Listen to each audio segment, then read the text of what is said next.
जय सच्चिदानंद स्वामी जी। जय सच्चिदानंद, जय जय सच्चिदानंद। नमो वितरागाय, नमो वितरागाय, नमो अरिहंताणं, नमो अरिहंताणं, नमो सिद्धाणं, नमो सिद्धाणं, नमो आयर्याणं, नमो आयर्याणं, नमो वत्सायाणं, नमो वज्जायाणं, नमो लोये सब साहुणं, नमो लोये सव सावणं, ऐसो पंच नमकारो, ऐसो पंच नमुखारो, सब पावपणासनो, सव पावपणासनो, मंगलानंच सव्वे सिंह, मंगलाणं च सव्वेसि, परमं हवै मंगलम्। परमं हवै मंगलम्। ओम नमो भगवते वासुदेवाय, ओम नमो भगवते वासुदेवाय। ओम नमः शिवाय। ओम नमः शिवाय। जय सच्चिदानंद। जय सच्चिदानंद। प्रत्यक्ष दादा भगवान की साक्षी में, प्रत्यक्ष दादा भगवान की साक्षी में, वर्तमाने महाविद्य क्षेत्र में विद्यमान वर्तमाने महाविद्य क्षेत्र में विद्यमान तीर्थंकर भगवान श्री सिमंदर स्वामी को तीर्थंकर भगवान श्री सिमंदर स्वामी ने अत्यंत भक्तिपूर्वक नमस्कार करता, अत्यंत भक्तिपूर्वक नमस्कार करता हूँ। वात्सल्य मूर्ति श्री दादा भगवान को वात्सल्य मूर्ति श्री दादा भगवान को अत्यंत भक्तिपूर्वक नमस्कार करता हूँ। अत्यंत भक्तिपूर्वक नमस्कार करता हूँ। 33 कोटि देवी देवताओं को 33 कोटि देवी देवताओं को अत्यंत भक्तिपूर्वक नमस्कार करता हूँ। अत्यंत भक्तिपूर्वक नमस्कार करता हूँ। वितराग शासन देवी देवताओं को वितराग शासन देवी देवताओं को अत्यंत भक्तिपूर्वक नमस्कार करता हूँ। अत्यंत भक्तिपूर्वक नमस्कार करता हूँ। निष्पक्षपाती शासन देवी देवताओं को निष्पक्षपाती शासन देवी देवताओं को अत्यंत भक्तिपूर्वक नमस्कार करता हूँ। अत्यंत भक्तिपूर्वक नमस्कार करता हूँ। इस क्षेत्र के रक्षक देवी देवताओं को इस क्षेत्र के रक्षक देवी देवताओं को अत्यंत भक्तिपूर्वक नमस्कार करता हूँ। अत्यंत भक्तिपूर्वक नमस्कार करता हूँ। समस्त ब्रह्मांड के सभी जीवों के रियल स्वरूप को समस्त ब्रह्मांड के सभी जीवों के रियल स्वरूप को अत्यंत भक्तिपूर्वक नमस्कार करता हूँ। अत्यंत भक्तिपूर्वक नमस्कार करता हूँ। जगत भर के संत पुरुषों का योग बल, जगत भर के संत पुरुषों का योग बल, जगत भर के सत पुरुषों का योग बल जगत भर के सत पुरुषों का योग बल और प्रगट ज्ञानी पुरुष दादा भगवान का योग बल और प्रगट ज्ञानी पुरुष दादा भगवान का योग बल समस्त विश्व का कल्याण करे, कल्याण करे, कल्याण करे। समस्त विश्व का कल्याण करे, कल्याण करे, कल्याण करे और कल्याण करने का निमित्त बनने की और कल्याण करने का निमित्त बनने की हम सभी महात्माओं को हम सभी महात्माओं को परम शक्ति दे, शक्ति दे, शक्ति दे। परम शक्ति दे, शक्ति दे, शक्ति दे। जगत के सभी जीव सुख और शांति प्राप्त करें। जगत के सभी जीव सुख और शांति प्राप्त करें। जगत के सभी जीव समाधान प्राप्त करें। जगत के सभी जीव समाधान प्राप्त करें। जगत के सभी जीव मुक्ति प्राप्त करें। सभी जगत के सभी जीव मुक्ति प्राप्त करें। जगत कल्याण हो, जगत कल्याण हो, जगत कल्याण हो, जगत कल्याण हो, जगत कल्याण हो। जगत कल्याण हो। हे श्री पद्मावती माँ, हे श्री पद्मावती माँ, हे श्री चकेश्वरी माँ, हे श्री चकेश्वरी माँ, हम सब आपको अत्यंत भक्तिपूर्वक नमस्कार करके हम सब आपको अत्यंत भक्तिपूर्वक नमस्कार करके प्रार्थना करते हैं कि प्रार्थना करते हैं कि हम सभी महात्माओं को हम सभी महात्माओं को मोक्ष मार्ग के लिए लायक मोक्ष मार्ग के लिए लायक और सहायक संजोगों और सहायक संजोगों प्राप्त हो प्राप्त हो प्राप्त हो। प्राप्त हो प्राप्त हो प्राप्त हो।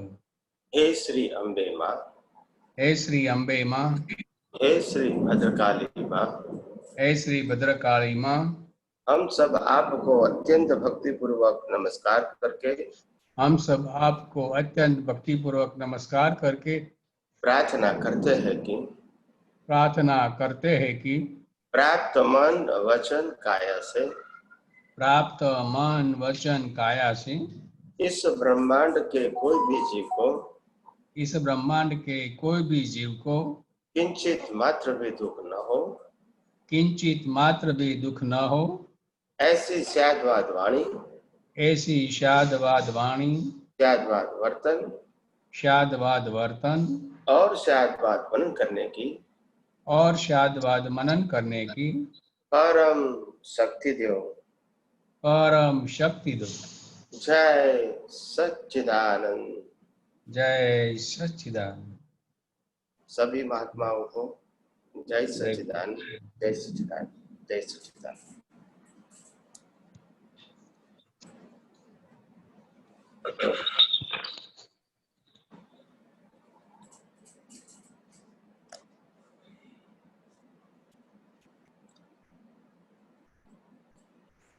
धीरे धीरे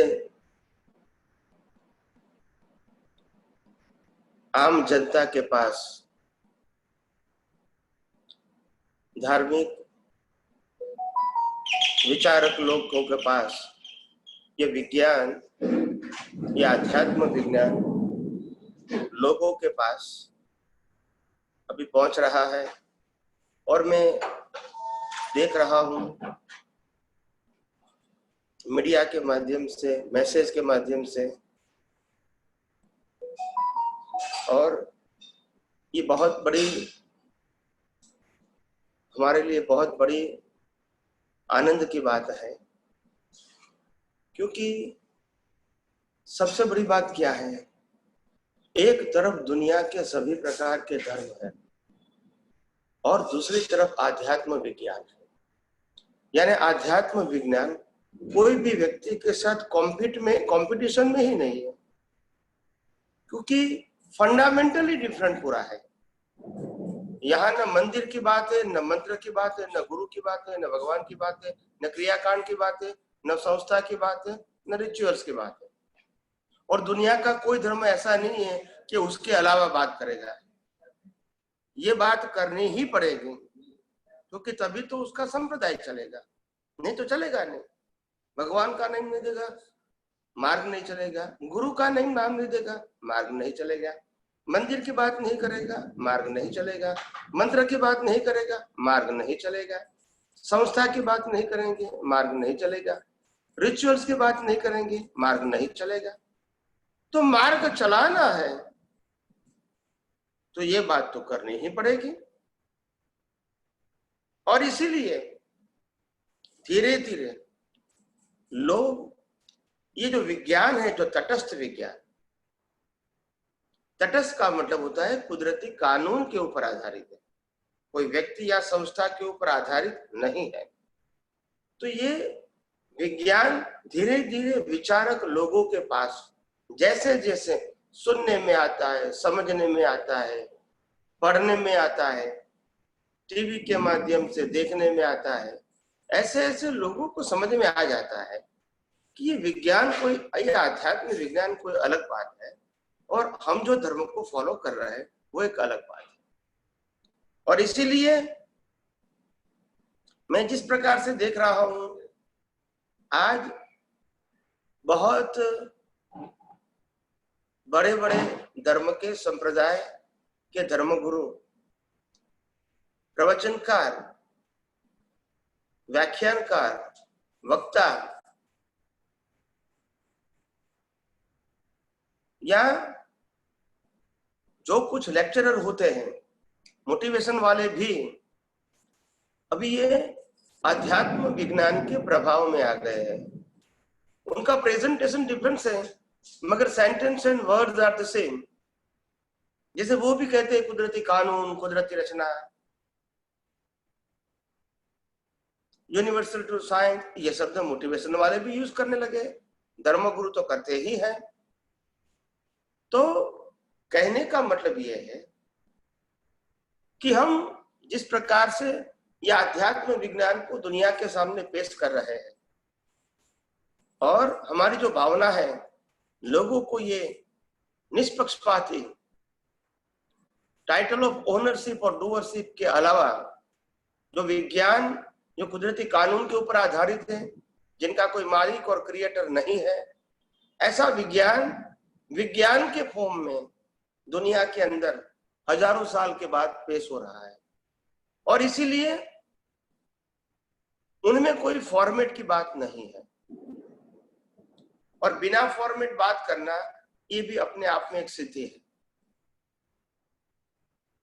और आप सबको ये विज्ञान जो सुनने को मिल रहा है, कहीं समय से मिला हुआ है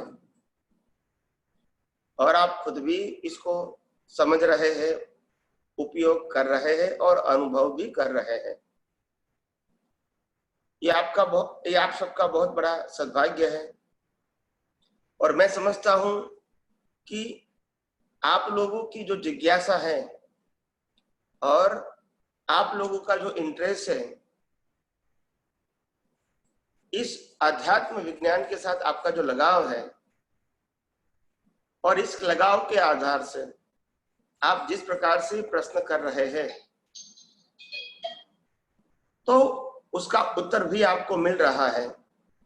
तो ये आपको प्रश्न करना और उत्तर निकलना ये भी एक बहुत बड़ी बात है, क्योंकि आज तक तो आपने जो भी प्रश्न कहीं भी गए होंगे, सुना होगा, तो आपको मालूम है कि प्रश्न एक ही होता है, धार्मिक या सांप्रदायिक या सामाजिक, और तो कोई प्रश्न होता नहीं है।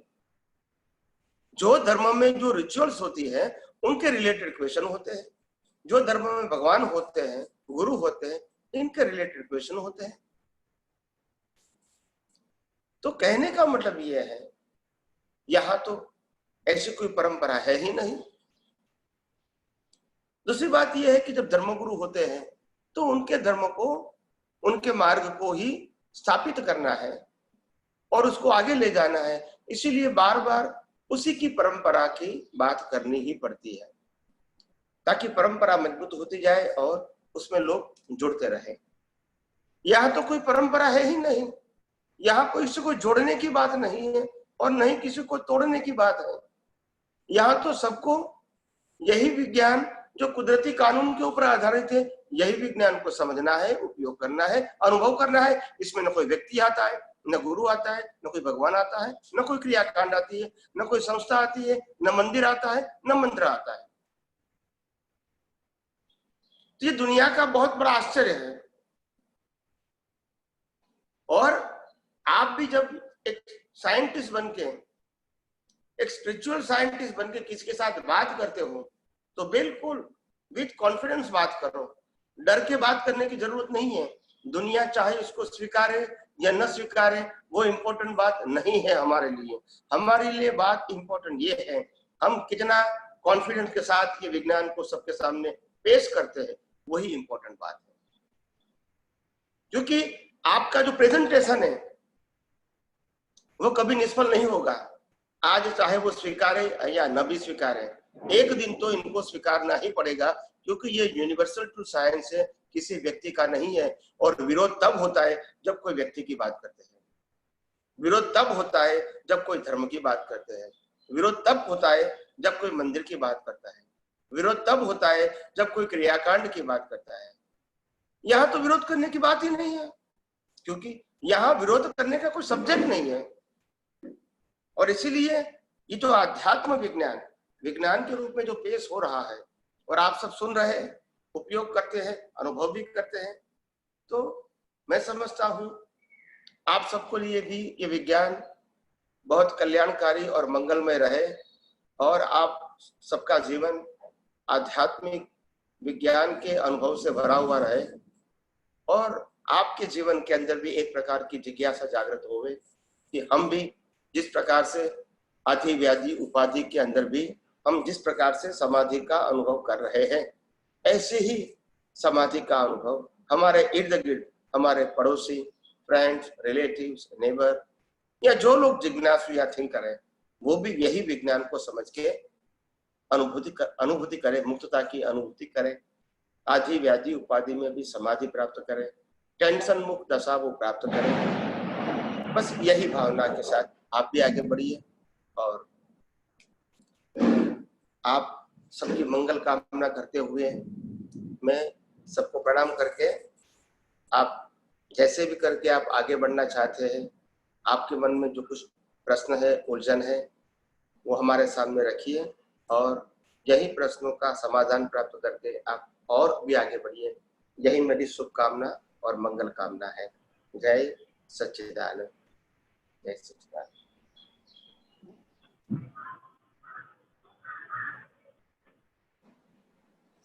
महेश भाई जोशी, भरूच। हेलो,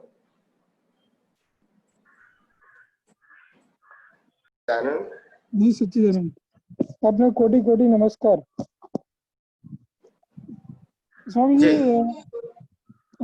उस दिन जो दिल्ली के महात्मा के साथ बात हुआ था कि जो तीर्थंकर होते हैं उनका प्रीवियस बर्थ जो होता है वो नरक योनि में होता है, नरक गति उनको मिलती है। तो मैं ये जानना चाहता हूँ कि वो तो उनको तो केवल दर्शन तो हो ही गया है, नरक गति कर्म भोग के फिर वो दूसरे बर्थ में उनको केवल ज्ञान होगा और मोक्ष में जाएंगे।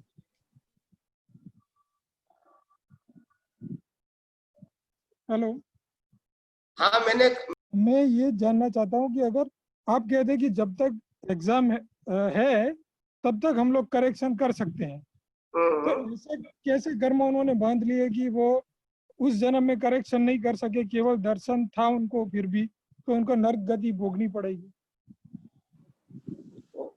कोई भी समर्थ पुरुष होते हैं, सबसे पहली बात यह है कि कोई भी समर्थ पुरुष पहले न कभी पीछे देखते हैं और न कभी पीछे का सोचते हैं। एक धार्मिक लोग होते हैं जो भय के मारे, पाप के डर से दुख की भुगतान न भुगतनी पड़े, इसके आधार से ये सब प्रतिक्रमण वगैरह करते हैं। उनको ये जरूरत नहीं है और इसीलिए बहुत सारे संघर्ष आते हैं, वो स्वीकार करते हैं, मगर वो अज्ञान को मिटाने में अपना सामर्थ्य लगा देते हैं। ये गलतियों को मिटाने में अपना सामर्थ्य या शक्ति नहीं गवाते हैं। अच्छा, तो मतलब वो समर्थ है फिर भी उन्होंने वो कर्म इरेज नहीं किए। समर्थ पुरुष इसको कहते हैं जो अज्ञान को मिटाते हैं, क्योंकि वो परमानेंट सॉल्यूशन है। असमर्थ व्यक्ति इसको कहते हैं जो गलतियों की क्षमा मांगते हैं और फिर पुण्य की भुगतान करते हैं, फिर गलती करते हैं, फिर क्षमा मांगते हैं, फिर गलती करते हैं, फिर क्षमा मांगते हैं। ये कंटिन्यूअस प्रोसेस करते हैं। अच्छा, तो मतलब और जिसने अज्ञान को मिटा दिया वो परमानेंट सॉल्यूशन है, वो डेवलपमेंट हो गया, और जो पूरा निकल गया वही तो केवल दर्शन है। अच्छा, तो उनका मतलब दृष्टि बदलने का, वो दृष्टि बदलते थे। दृष्टि का मतलब होता है, दृष्टि को बदलना तो बराबर है, दृष्टि में से अज्ञान को निकालना ये उनका सेंटर पॉइंट था। क्योंकि दृष्टि में जहां तक अज्ञान है वहां तक कर्म बनना, राग द्वेष होना, कसाय होना, जन्म मरण होना वो कंपलसरी है, चाहे शुभ कहो या अशुभ कहो। अच्छा। और जब अज्ञान ही खत्म हो जाएगा तो शुभ अशुभ राग द्वेष कोई भी प्रकार के कर्म नहीं बनेंगे। तो उनके लिए अज्ञान को मिटाना वो सेंटर पॉइंट है। और धार्मिक व्यक्तियों को अपनी गलतियों की माफी मांगना, क्योंकि उनको भुगतान नहीं करना पड़े, ये एंगल से करते हैं। अच्छा, तो इसके लिए उनके कर्म ऐसे सील हो गए और फिर उनको नरक गति हुई। हाँ बोलिए। ये जो बहुत भारे कर्म थे जो उन्होंने किए, उसके लिए उनको फिर वो नरक गति के कर्म सील हो गए और फिर वो हुआ। तो भारी कर्म भले हो, इसमें तकलीफ क्या है? अच्छा, नहीं मैं देखो वो देखो, टेंशन किसको होता है? जो व्यक्ति देहाध्यास भरा हुआ अपनी दृष्टि में लेकर आया है, इनको सभी प्रकार के दुखों की तकलीफ है। जब जिनका आत्मविश्वास ऐसा स्ट्रांग हो गया कि मैं शरीर हूं ही नहीं, और ना ही मैं विनाशी हूं, और ना ही मेरे पास कोई कर्मों की भुगतान करने का सामर्थ्य है, मैं सिर्फ चेतन हूं, अविनाशी हूं, और सभी प्रकार की अनंत शक्तियों वाला मैं हूं। फिर अगर कोई भी गलती से कर्म हो भी गया है, अगर माफी नहीं मांगेंगे तो प्रकृति को भुगतान आएगी, परमात्मा को क्या होगा? मगर कुछ नहीं होगा। और मेरे को अनुभव तो परमात्मा का करना है, प्रकृति का करना नहीं है, क्योंकि वैसे भी मार खाओ, कुछ भी करो, जलाना तो है ही। साधु बनो, संत बनो, सन्यासी बनो, संसारी बनो, जलाना तो है ही। पापी बनो, पुण्यशाली बनो, जलाना तो है ही। तो आपने क्या पाया? क्या मतलब? हाँ सही बात है, मतलब अज्ञान का नाश ही जीवन का ध्येय होना चाहिए। तो ये बात अभी तक किसी व्यक्ति ने न समझाने की कोशिश किया। आपको डरा के रखा, पाप करोगे तो माफी मांगनी पड़ेगी, पाप करोगे तो भुगतान करनी पड़ेगी, पाप करोगे तो जन्म मरण के चक्कर में घूमना पड़ेगा, पाप करोगे तो मुक्ति नहीं होगी। ये से डरा के, धमका के, प्रेशर में लाके उन्होंने गाइड नहीं किया आपको, आध्यात्म की दृष्टि से आपको मिसगाइड किया, धर्म के माध्यम से आपको गाइड किया, और आध्यात्म के मार्ग को आपको मिसगाइड किया। आध्यात्म में सबसे बड़ी बात ये होती है कि आध्यात्म का मार्ग निर्भयता से शुरू होता है, और धर्म का मार्ग भय से ही शुरू होता है। ये दोनों का एंगल ही डिफरेंस है। धर्म में ये नहीं किया ऐसा हो जाएगा, ये नहीं किया ऐसा हो जाएगा, ये नहीं किया ऐसा हो जाएगा, डरा धमका के तो करवाते हैं, और वही परंपरा विज्ञान में भी हमको चालू रखना है। नहीं, वो परंपरा नहीं चालू रखना। तो विज्ञान तो एक न एक दिन सबको समझना पड़ेगा, अगर मुक्ति के मार्ग में आगे बढ़ना है तो। और कोई चॉइस या ऑप्शन दुनिया के कोई भी व्यक्ति के लिए नहीं है। मोक्ष में जाना है उनके लिए, जिसको जन्म मरण पाना है उनके लिए धर्म का मार्ग, सामाजिक मार्ग करेक्ट है। मगर जिनको मुक्ति के मार्ग में आगे बढ़ना है, एक न एक दिन ये कुदरत का कानून समझना ही पड़ेगा, ये सनातन सत्य समझना ही पड़ेगा, ये देहाध्यास का कर्ता भाव और मालिक की भाव मिटाना ही पड़ेगा, और कोई ऑप्शन चॉइस नहीं है। धर्म में चॉइस हो सकती है, आध्यात्म विज्ञान में नो चॉइस। ये तो स्वामी जी बिल्कुल अभी क्लियर हो गया कि अगर कोई मुक्ति का साइंस है तो यही है, विज्ञान ही है। और इस जितना भी 2%, 5%, 10% हम लोग समझ रहे हैं, तो उससे हमको एकदम निराकुरता रहता है। जो पहले बहुत सारे प्रश्न होते थे, अभी बहुत कम प्रश्न रह गए। रोज इस बात आपके माध्यम से समझ रहे हैं, तो उससे क्वेश्चंस भी कम हो रहे हैं और बहुत अच्छा लग रहा है। तो ये तो कॉन्फिडेंस हमको हो ही गया कि अगर कोई मुक्ति का कोई बात है, मुक्ति का कोई रास्ता है, तो ये सनातन साइंस ही है। ये अध्यात्म विज्ञान समझे बिना मुक्ति की शुरुआत नहीं होगी। ये बात तो समझ। तो मेरे को ये प्रश्न हो गया कि ऐसे कर्म बन गया कि उनको नरक गति के कर्म बन गए, तो इसीलिए मैंने ये पूछा। जी कोई बात। ओके। जय सच्चिदानंद। जय सच्चिदानंद। यस, नेक्स्ट रेखा बेन। जय सच्चिदानंद स्वामी जी। जय सच्चिदानंद। आपके चरण कमलों में कोटि कोटि प्रणाम। स्वामी जी, आपने कहा कि कोई भी भाव करो तो इंटेंशन जरूरी है। ऐसे ही आप भाव क्या राजा बनना है तो नहीं बन सकते हैं, और एक बार भाव करने से नहीं होता है। तो अपन जब ये भावना करते हैं कि मुझे मोक्ष मार्ग के लायक और सहायक संजोग मिले, तो उसमें इंटेंसिटी भी जरूरी होगी क्या? ऐसा बोलने से या सिर्फ क्या वो मतलब? अकेला अकेला शब्द बोलने से कुछ नहीं होगा। शब्द के पीछे हमारा इंटेंशन क्लियर होना चाहिए। For my next birth I have no any choice, this the only intention. क्या मिले मेरे को? मोक्ष मार्ग के लिए लायक और सहायक संजोग, दैट्स इट। तो बोलते समय आपका इंटेंशन क्लियर होना चाहिए। मैं और कुछ नहीं मांग रहा हूँ। अच्छा, मेरा जीवन भले मिलेगा मेरे को, मगर जीवन मिले उसमें मेरा इंटेंशन ये है, चाहे पाप का फल मिले चाहे पुण्य का फल मिले, मैं उसमें भी कुछ चॉइस नहीं रखता हूँ। मेरी चॉइस इतनी है, जो भी संजोग मिले वो मेरे को मेरे लिए मोक्ष मार्ग के लिए लायक और सहायक बने। अगर मैं महल में रहूं या जेल में रहूं, मगर मैं मुक्ति के मार्ग में आगे बढ़ूं, ऐसा ही मेरे को संजोग मिले। Now you understand the intention. जैसे अभी आपने बताया वैसा भाव अंदर से होना चाहिए। हाँ, तो मेरा एक प्रश्न इसमें ऐसा होता है स्वामी जी कि भाव ऐसा इंटेंशन, तो आपने बोला कि जब भी मैं ऐसा भाव करती हूँ कि भगवान मेरे को मोक्ष मार्ग के लायक और सहायक संजोग मिले, बट मेरे को जब संजोग उदय कर्म के अधीन संजोग होते हैं, उन संजोगों में मेरे को ऐसा लगता है अरे बाप रे, मैं इससे इतना परेशान हो गया, भगवान क्या करूं? तो ये तो वापस कॉन्ट्रडिक्ट हो गया ना। तो हमको ये सोचने की जरूरत नहीं है। हमने कहा ना कि हमारी भावना क्या होनी चाहिए। हमारे वर्तमान संजोग क्या है वो तो उदय कर्म है, मगर हमारा भविष्य क्या होना चाहिए और हमारा बर्थ कैसा चाहिए हमको? क्या संसार के लिए लायक और सहायक चाहिए या मोक्ष के लिए लायक और सहायक चाहिए? ये विजन हर वक्त भावना के समय लाइव होना चाहिए, हर मैकेनिकल संजोग, नहीं होना चाहिए। हर संजोग में। हाँ, कोई भी संजोग आता है, जब भाव करते हैं तो हमको लगना चाहिए कि नहीं नहीं हे परमात्मा, ऐसा संजोग नहीं चाहिए।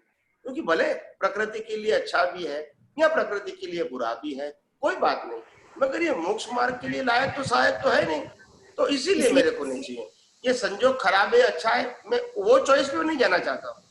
अच्छा, मगर मेरी चॉइस सिर्फ यही है कि मोक्ष मार्ग के लिए सहायक होना चाहिए, दैट्स इट। पर प्रोबेबली 70% तो ऐसा ही हो जाता है ना स्वामी जी, जैसा आप बता रहे हैं। ये संजोग नहीं चाहिए। अब क्यों नहीं चाहिए ये तो क्लैरिटी अंदर हर बार नहीं रहता है, एक आध बार जब बैठ के प्रार्थना करते हैं तो रहता है। कोई बात नहीं रहता है तो आपको धीरे धीरे आपकी जागृति बढ़ानी पड़ेगी। अच्छा, जागृति तो रखनी ही पड़ेगी। बिना जागृति कर्म नहीं बनते हैं। बिना जागृति क्रिया हो सकती है, कर्म नहीं बनते। कर्म का मतलब you have to involve. Okay. क्योंकि जिसका फल आपको नेक्स्ट बर्थ में मिलने वाला है, अभी जो ये मन वचन काया से जो हो रहा है उसमें जागृति नहीं रखोगे तो भी, क्योंकि ये तो कुदरत ने फल दिया है, उसमें आपको कुछ करना नहीं है। कुदरत सब कुछ आपको करवाएगी, एंड विदाउट चॉइस। तो उसमें जागृति नहीं रखोगे तो कोई तकलीफ नहीं, मगर पुरुषार्थ के समय जागृति होनी ही चाहिए, क्योंकि वही हमारा भविष्य है। वही भविष्य। आप समझे ना? तो उसमें जागृति कंपलसरी चाहिए। फिर मैकेनिकल बोलोगे तो इतना बेनिफिट नहीं मिलेगा। अच्छा, एक संजोग खत्म हो गया, उसके बाद बैठ करके अपन ने ऐसा रिवाइज कर लिया तो भी ठीक है ना स्वामी? चले कोई भी ऐसे धीरे धीरे हमारी बोलने की जरूरत नहीं है, धीरे धीरे हमारी जागृति में रहना चाहिए बस। ऐसा हर वक्त बोलने की जरूरत है ऐसा नहीं है, मगर जागृति में तो होना चाहिए ना। जैसे हर वक्त आपका नाम, ये बॉडी का नाम जो आपका है वो आप थोड़ी बोलते हैं बार बार, मगर आपकी जागृति में तो होता है ना। सेम ऐसा रहना चाहिए। समझ गए। जय सच्चिदानंद। जय सच्चिदानंद, जय सच्चिदानंद। हितेश भाई Rajkot.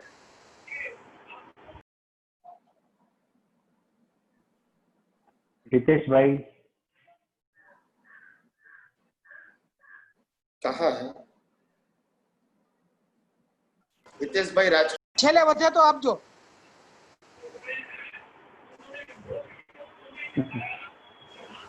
Okay. Okay, okay, okay. Okay, no problem. Yes, next. गजराज दिल्ली, गजराज दिल्ली, गजराज दिल्ली। ये सचिदानंद स्वामी जी, Yes. से कुछ ऐसे भावों का निर्माण होता है जिसके थोड़ा पश्चात थोड़ा जानवर गति लाउडली में जाना लाउडली आवाज आ रही है मगर सुनाई नहीं देता आपके। हेलो, नहीं, उसको निकाल दो, प्लग में निकाल दो। कर कुछ ऐसे कर्मों का निर्माण हो जाता है जिससे कि जानवर गति में जाना पड़ता है, जी। और वहां पर पाप और पुण्य का भुगतान करके जब वापस मनुष्य गति प्राप्त होती है तो उस Okay. मनुष्य गति प्राप्ति का आधार क्या है? क्योंकि जानवर गति में तो सिर्फ आप डिस्चार्ज करने के लिए गए हैं, वहां चार्ज जी। तो कुछ भी नहीं है। और वहां पर जी। आपने पाप, मोस्टली मैक्सिमम पाप कर्म का भुगतान कर दिया। जब आपने पाप कर्म का भुगतान कर दिया और वापस आपको ये मनुष्य जन्म मिला है, तो ये मनुष्य जन्म वंडरफुल होना चाहिए, अच्छा होना चाहिए, परंतु देखने में तो ऐसा नहीं आता। ऐसा क्यों? नहीं, पहले तो आपने कहा ना कि भाई मनुष्य गति देव गति, सॉरी, पशु योनि में से मनुष्य गति में आता है, तो वो उसका आधार क्या है? वो पहला आपका प्रश्न था, बराबर है?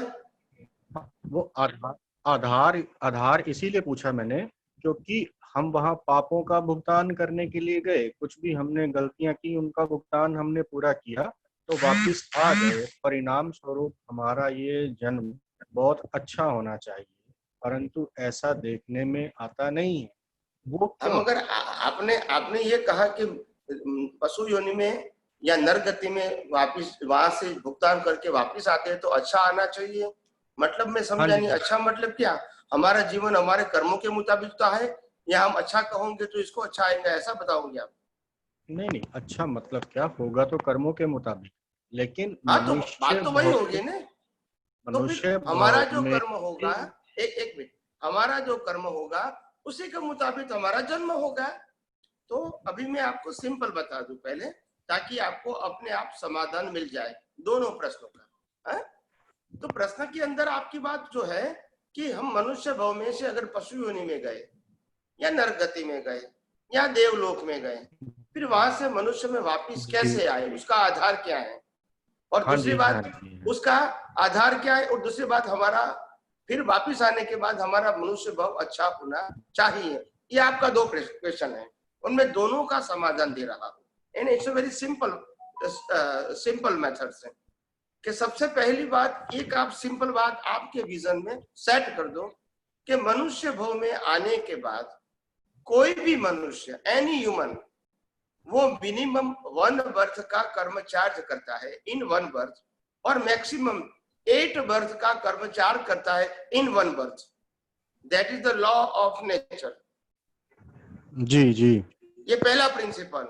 एक मनुष्य अपने मनुष्य भव के अंदर या तो एक ही भव का कर्म चार्ज करता है या मैक्सिमम 8 भव का कर्म एक ही भव में चार्ज करने की क्षमता रखता है। That is the law of nature. जी। अभी आपका ये प्रश्न था कि मानो के मनुष्य भव में से पशु योनि में गया और पशु योनि में मनुष्य वापस कैसे आया? तो कर्म तो यहां ही किया था, मनुष्य भव में ही किया था। समझ में आया कि नहीं आया?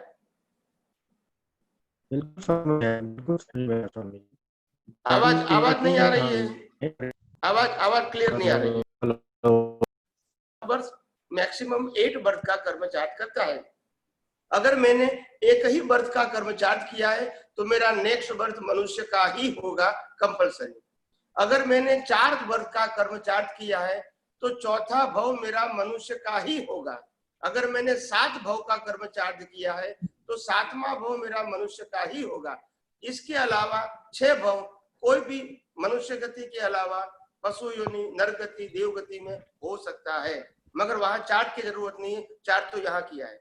और फिर 7वां भव है, जो 7 भव चार्ज किया है, तो 7वां भव मनुष्य में ही आएगा और उसका चार्जिंग मनुष्य भव में ही हमने कर दिया है।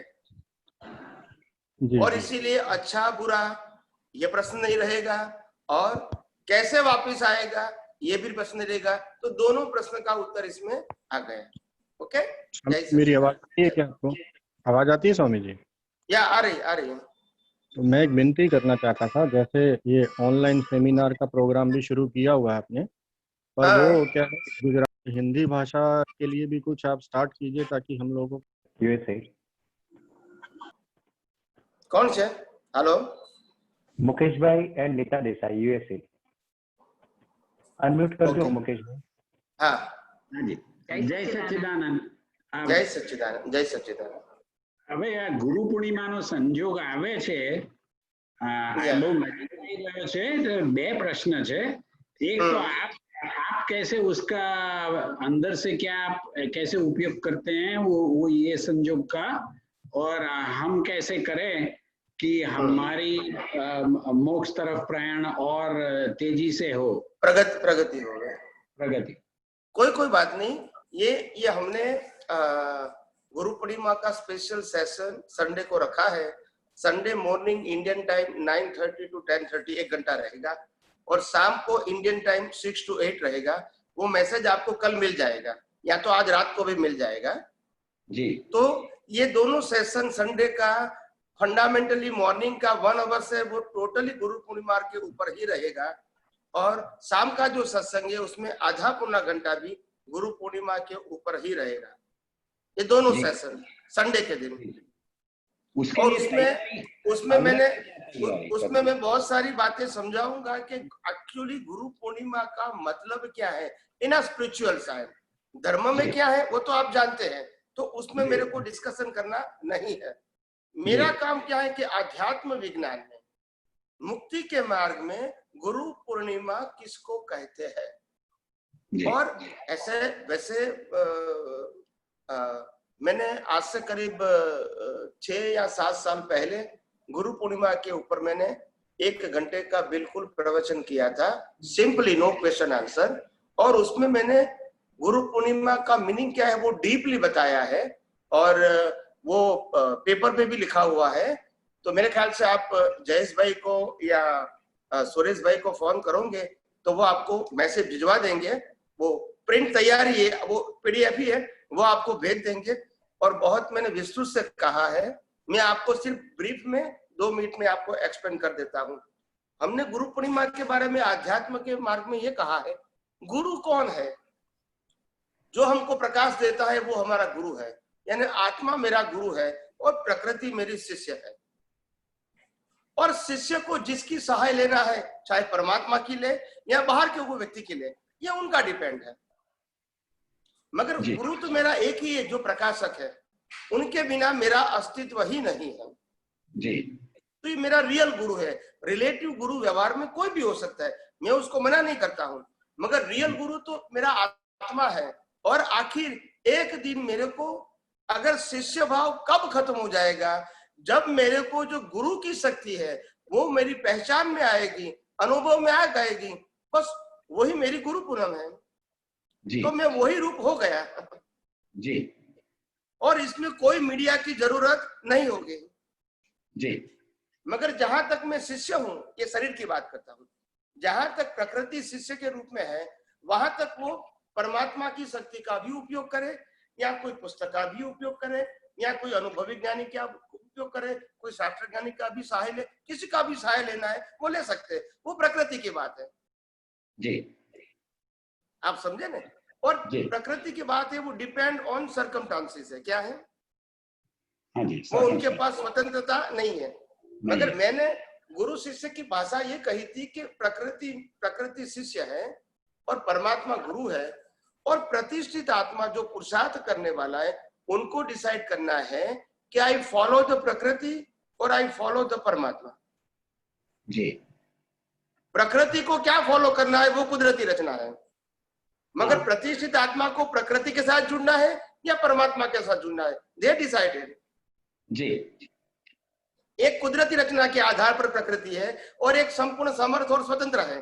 अभी उसको डिसाइड करना है प्रतिष्ठित आत्मा को कि मैं प्रकृति के साथ जोड़ के पुरुषार्थ करूं या परमात्मा के साथ जोड़ के पुरुषार्थ करूं जी। तो ये डिटेल में मैंने बताया है, तो आपको वो सेंड कर देंगे जी। हाँ जी। जय और सच- कोई प्रश्न, और कोई प्रश्न है? नहीं, ओके जय ओके, जय सच्चिदानंद, जय सच्चिदानंद। यस, सुधाबेन किनी, बेंगलोर। जय सच्चिदानंद जी। जय सच्चिदानंद। यस, ये ने के आधार से पर्याय है या पर्याय यानी प्रकाश है ना? आवाज आवाज टूट जाती है। नहीं, आवाज आ रही है, आवाज टुटक टुटक आ रही है, आवाज तो आ रही है।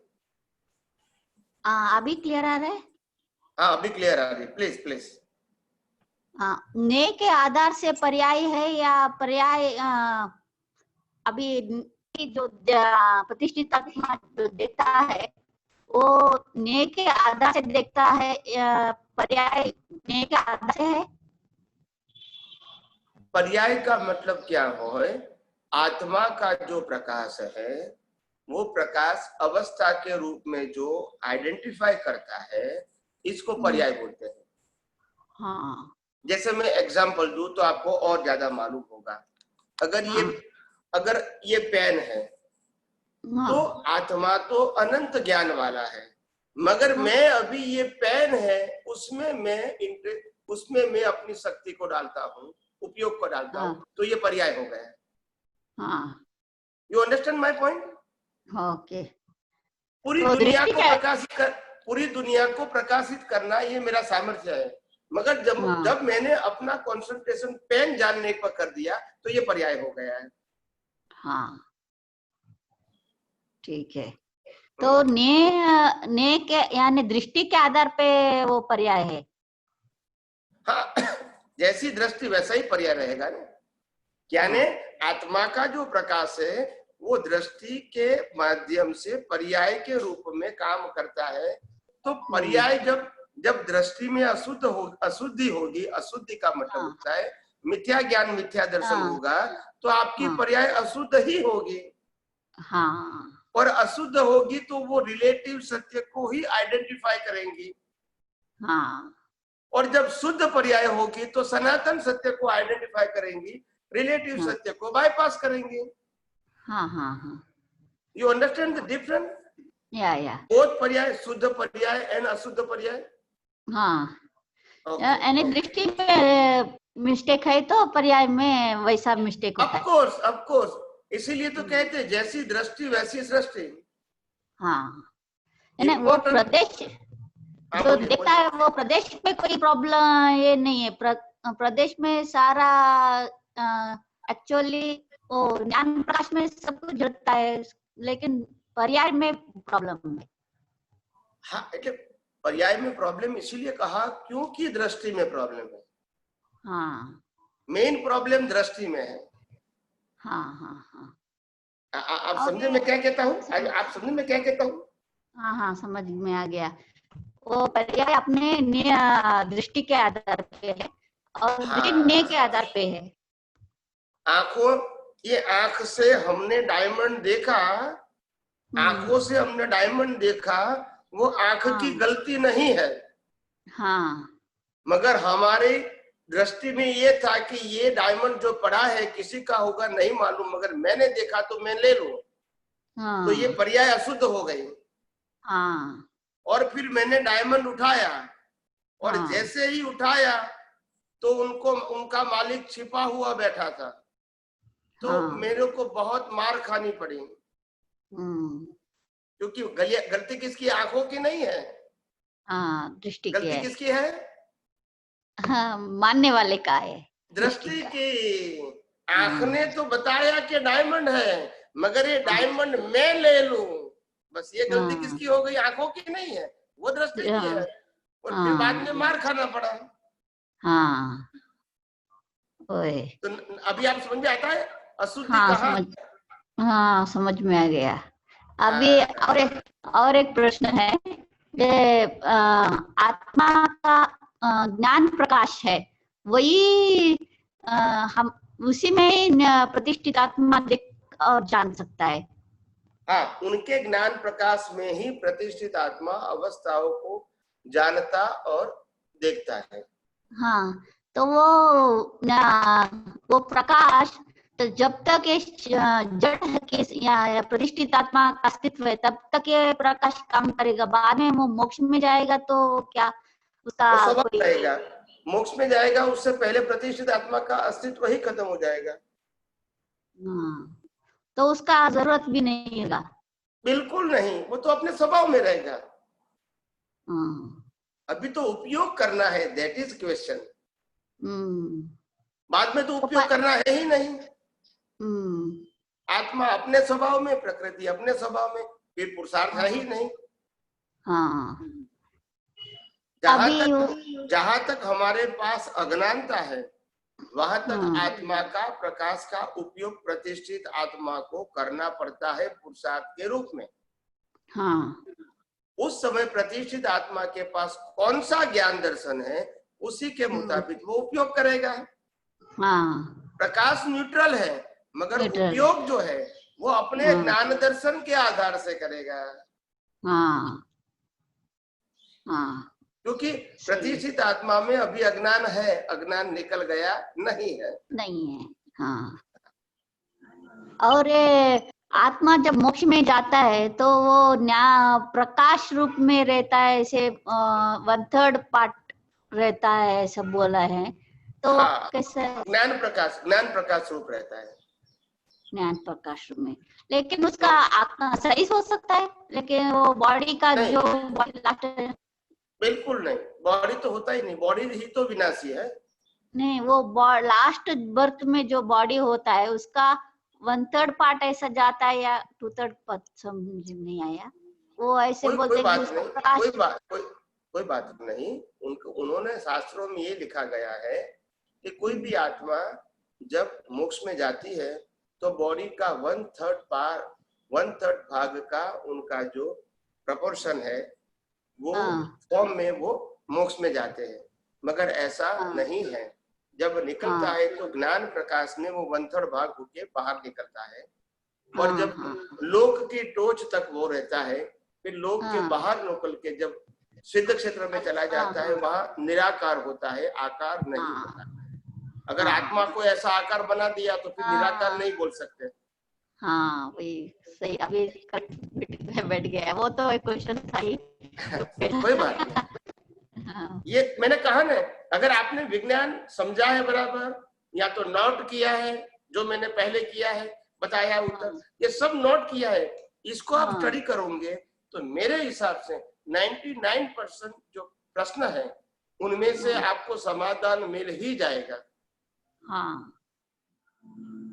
सही बात। ठीक है स्वामी जी, जय सच्चिदानंद। जय सच्चिदानंद, जय सच्चिदानंद।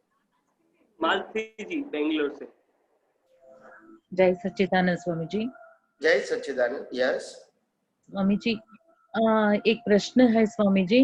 वो तो कुछ संजोग और एक संजोगों में हमें क्या है उसे जागृति से देखना है। माने कुछ समय क्या होता है जागृति नहीं होती, प्रतिष्ठित आत्मा उससे जुड़ जाते हैं, वैसे होता है। वो तो हमें बाद में मालूम होता है। कुछ दूसरे सत्संग में कहते हैं एक संजोग को देखना है, कुछ नहीं देख लिया तो फिर वो संजोग फिर आते हैं हमारे सामने है जी। वो तो डिस्चार्ज हो जाते हैं ना, फिर वो संजोग फिर आते हैं, हमें नहीं देख लिया तो। बताऊं मैं आपको उसमें क्या होता है। वो कहने का तात्पर्य ये है कि डिस्चार्ज तो डिस्चार्ज है ही, मगर डिस्चार्ज को आपने डिस्चार्ज के रूप में नहीं देखा और डिस्चार्ज के भाग के साथ या तो राग द्वेष से अज्ञानता से जुड़ गए तो वो डिस्चार्ज 100% परमानेंटली डिस्चार्ज नहीं हुआ। उसमें से जो नया विजन खुला आपका, बिकॉज यू आर अटैच, तो बाद में जो नया विजन खोला वो विजन का रिजल्ट आएगा और वो रिजल्ट के समय आपको फिर से आपको एग्जाम देनी पड़ेगी और पास होना पड़ेगा। और जिसमें पास हो गए, यानी विज्ञान का उपयोग, मैं शुद्धात्मा हूं और मन वचन काया की अवस्था मात्र कुदरती रचना है, अगर ये विज्ञान ये ज्ञान और दर्शन दोनों जितनी अवस्था में हाजिर रहा तो वो परमानेंट सॉल्यूशन हो गया। आप एग्जाम में से पास हो गए, उसकी एग्जाम दूसरी बार देने की जरूरत नहीं पड़ेगी। हाँ स्वामी जी, और एक क्या है, हमें मालूम होता है ये तो सब हो रहा है, ये डिस्चार्ज हो रहे हैं, मैं शुद्धात्मा हूँ, इससे अलग हूँ होता है, और कुछ समय में प्रतिष्ठित आत्मा उससे जुड़ जाता है, वो बाद में मालूम होता है वो संजोग भी क्या है, उसका उस संजोग में क्या भाव हुआ वो मालूम नहीं होता है, बाद में होता है भाव ऐसा होता है मैं शुद्धात्मा हूँ, इससे अलग हूँ, ऐसे रहता है, लेकिन कंप्लीट हर एक क्षण ऐसे नहीं होता है। वो उस समय का हुआ है ना, वो तो फिर से कैसे आता है, वो एक एग्जाम्पल के साथ बताइए स्वामी जी। हाँ, कहने का मतलब यह है कि आपने जिस प्रकार से प्रश्न किया है वो कहने का मतलब ये है कि आपने अगर बाद में भी देखा तो आपका जो विजन है वो परफेक्ट नहीं हुआ, इतनी कमी हुई ना। आप समझे मैं क्या कहना चाहता हूँ? जैसे मैं एग्जांपल देता हूँ कि आप रास्ते में चल रहे हो, ठीक है, चलते चलते आपकी नजर कोई नीचे चीज पड़ी थी उनके ऊपर चली गई, और सामने से कोई व्यक्ति आया और आपके टकरा गया, क्योंकि नजर हट गई तो कुछ भी हो सकता है। हाँ मालूम। ऑन द रोड अगर आप चल रहे हैं, सामने वाले भी बहुत लोग चल रहे हैं, मगर आपकी नजर हट गई तो वो टकराने की संभावना हो जाती है। तो इसको कहते हैं मिसिंग अवेयरनेस। मिसिंग होता है सेम थिंग यहाँ मिसिंग अवेयरनेस है। यहाँ मिसिंग अवेयरनेस का मतलब होता है प्रतिष्ठित आत्मा की मिसिंग अवेयरनेस। मालूम हो तो गया। वो आपको क्लियर करना पड़ेगा। Now you understand? हाँ मालूम हुआ। तो दैट इज द प्रिंसिपल, यही सिद्धांत है, और कोई चमत्कार की बात या कोई टेंशन की बात नहीं है। मगर आपकी जागृति जो नहीं रहनी चाहिए मगर नहीं रही, तो वो आपकी कमी तो है ही, थोड़े समय के लिए भी, थोड़े समय के लिए। हाँ। That's it. तो आपको इस समय का री एग्जाम देना पड़ेगा और क्लियर करना पड़ेगा, नॉट द होल पार्ट, मगर इतने भाग का, इतने हिस्से का। हाँ। अभी तो क्या होता है स्वामी जी, किसी हमने वो तो क्या है, कुछ उस संजोग में किसी को दोष देख लिया, मालूम होता है वो निर्दोष मालूम होता है, कुदरत की रचना ये मालूम सब होकर भी क्या होता है मोमेंट में, वो तो उसको दोष देख लिया है ना, उसका रिजल्ट फिर से कैसे आएगा? तो आपने दोष देखा एक्चुअली इंद्रिय ज्ञान से और डिस्चार्ज प्रतिष्ठित आत्मा से, अगर वो दोषी दिखा है तो वो गलती नहीं है। लाइव प्रतिष्ठित आत्मा जिनके पास पुरुषार्थ करने का ज्ञान दर्शन है, उनमें गलती नहीं होनी चाहिए। अगर वो दोषी दिखता है तो मिस्टेक है आपकी, प्रकृति गलती देखती है, डिस्चार्ज प्रतिष्ठित आत्मा गलती देखता है, तो वो हमारी गलती नहीं है, ये डिस्चार्ज ही है। वो गलती देखना भी डिस्चार्ज है। हाँ, मगर अपना जो लाइव प्रतिष्ठित आत्मा जिनके पास अभी ये जो शुद्ध ज्ञान और दर्शन है, उसमें किसी को गलती के रूप में देखना नहीं चाहिए। प्रतिष्ठित लाइव प्रतिष्ठित आत्मा को, क्योंकि ज्ञान दर्शन उनके पास है। तो उनका उपयोग सही होना चाहिए बस।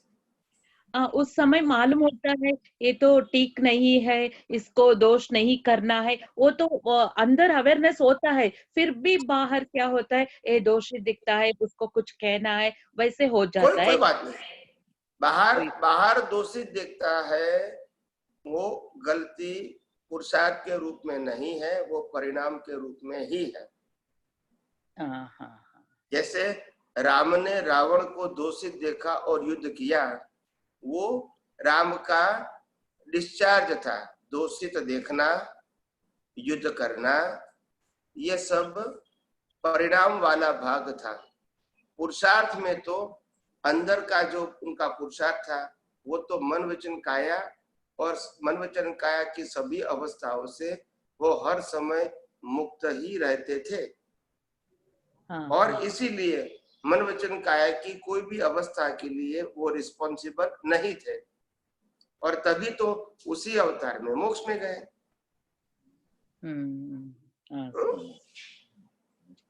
और एक प्रश्न है स्वामी जी, आदि व्याधि उपाधि में समाधि, इसके बारे में थोड़ा बताइए स्वामी जी। ये आदि क्या है, व्याधि उपाधि, उसमें समाधि कैसे रहना है?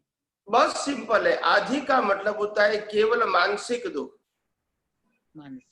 व्याधि का मतलब होता है केवल शारीरिक दुख, उपाधि का मतलब होता है बाहर से जो आता है वो, बाय सम पर्सन और सम सिचुएशन। आप समझे? कोई व्यक्ति हमको परेशान करता है तो उसको उपाधि बोलते हैं। कोई संजोग बन गया है, वो याद आता है तो वो भी उपाधि है। उपाधि। जैसे कोई हमारे गुजराती में लोग कहते हैं कि कोई नापसंद व्यक्ति घर पे आता है, नापसंद वो घर पे आता है तो मन में ऐसा लगता है कि ये उपाधि कहाँ से आई। बोलते नहीं है, बाहर मन में लगते हैं। तो उपाधि का मतलब होता है बाहर से आती है वो उपाधि, और मन में होता है वो आदि, शरीर में होता है वो व्याधि, और बाहर से आती है वो उपाधि। समझ में आ गए? समझ में आया स्वामी। ओके। अलग रहना समाधि है। बस ये तीनों से अलग रहना वो समाधि है। स्वामी जी। आदि व्याधि और उपाधि होती है प्रकृति को, उसमें अलग रहना प्रकृति से, बस वो हमारी समाधि है। Thank you Swami ji. गुरु पूर्णिमा के दिवस कुछ वो हिंदी में सत्संग हो गए, तो गुरु पूर्णिमा के हिंदी में बता दिए तो बहुत। विशाल कुमार जी। स्वामी जी जय सच्चिदानंद। जय सच्चिदानंद। जय सच्चिदानंद स्वामी जी। स्वामी जी आपका सत्संग सुनने से बहुत लाभ होता है, और ऐसा लगता है कि पुरुषार्थ बहुत तेजी से होता है आपका सत्संग सुनने से, और बहुत प्रसन्नता होती है। इसके लिए मैं आपका बहुत बहुत आभारी हूँ। स्वामी जी मैं आपसे पूछना चाहता हूँ आज कि ये जो त्रिमंत्र में जो ये सब पोजीशंस हैं, जैसे कि साधु, उपाध्याय, आचार्य, अरिहंत, तो ये जो पोजीशन है ये प्रकृति की पोजीशन है, प्रतिष्ठित आत्मा की पोजीशन है, या मूल आत्मा की, मतलब क्या है ये? बताओ। ये प्रतिष्ठित आत्मा का डेवलपमेंट का अलग अलग स्टेज है। दिखने में तो साधु कहो, उपाध्याय कहो, आचार्य कहो, तीनों इक्वल दिखते हैं दिखने में ऑन कैमरा, मगर तीनों की जो आंतरिक दशा है वो अलग अलग लेवल की है। तो ये साधु से लेके अरिहंत तक की या तो सिद्ध तक की जो 5 कैटेगरी बनाई गई है, वो 5 कैटेगरी वो अनुभव के लेवल का अलग अलग स्टेजेस है, और टॉप मोस्ट है सिद्ध क्षेत्र। मगर संसार के लिए सहायक कौन है? तो क्या अरिहंत, क्योंकि वो प्रत्यक्ष होते हैं। सिद्ध तो सहायक नहीं हो सकते हैं। जी स्वामी जी। इसीलिए तो ऐसा स्वामी जी प्रतिष्ठित आत्मा का स्टेज सही है? हाँ, वो प्रतिष्ठित आत्मा का स्टेज है, बॉडी का नहीं, आत्मा का भी नहीं। पर स्वामी जी फिर अरिहंत को तो प्रतिष्ठित आत्मा होती नहीं है, क्योंकि उनको तो केवल ज्ञान चुका है, तो फिर वो किसका स्टेज होगा? अरिहंत पद ही डिस्चार्ज पद है। जी स्वामी जी। वो लास्ट बर्थ है, मगर वो हजारों लोगों को वो सहाय कर सकता है अपना अनुभव क्या है जो लेकर आया है, कैरी फॉरवर्ड लेकर आया है, तो वो तो शेयर कर सकता है ना सबको। जी स्वामी जी। हाँ, उनको पुरुषार्थ नहीं होता है, वो लास्ट बर्थ होता है, मगर जो डेवलपमेंट लेकर आए वो तो लोगों को हेल्प करेगा ना। जी स्वामी जी। हाँ। और स्वामी जी मैं एक सवाल और पूछना चाहता हूँ। मुझे स्वामी जी ऐसा अनुभव होता है कि दर्शन मोह तो काफी हद तक जैसे कम हो गया है, कि मुझे अब ये दृढ़ता से निश्चय होने लगा है कि सुख आत्मा में ही है। पर स्वामी जी चारित्र मोह बहुत ज्यादा है। मतलब मुझे अब पता है कि आत्मा में ही सुख है, बाहर सुख नहीं है, पर प्रकृति में तो मतलब डिस्चार्ज भाव तो आते हैं अभी भी कि नहीं नहीं संसार की तरफ बढ़ना है। मतलब ये क्या है? मैं आत्मा की तरफ बढ़ना चाहता हूँ, पर चारित्र मोह कहेंगे इसको, मतलब मुझे बहुत है स्वामी जी। देखो, सिंपल बात यह है कि चारित्र मोह का मतलब होता है वर्तन मोह, और इसका तीसरा नाम है डिस्चार्ज मोह। जी स्वामी जी। तो ये मोह है, वो मोह को लाइव मोह नहीं कहते हैं। दर्शन मोह नहीं होना चाहिए। स्वामी जी चारित्र मोह तो जो लेकर आए हैं वो तो होना ही है। स्वामी जी अब जैसे निश्चय है कि आत्मा में ही सुख है, और जैसे कोई बड़ी बड़ी गाड़ी में सुख नहीं है, पर स्वामी जी मुझे ऐसा क्यों लगता, फाइल नंबर 1 को ऐसा लगता रहता है कि नहीं बड़ी गाड़ी लेनी है, खरीदनी है, ऐसा क्यों होता है सर?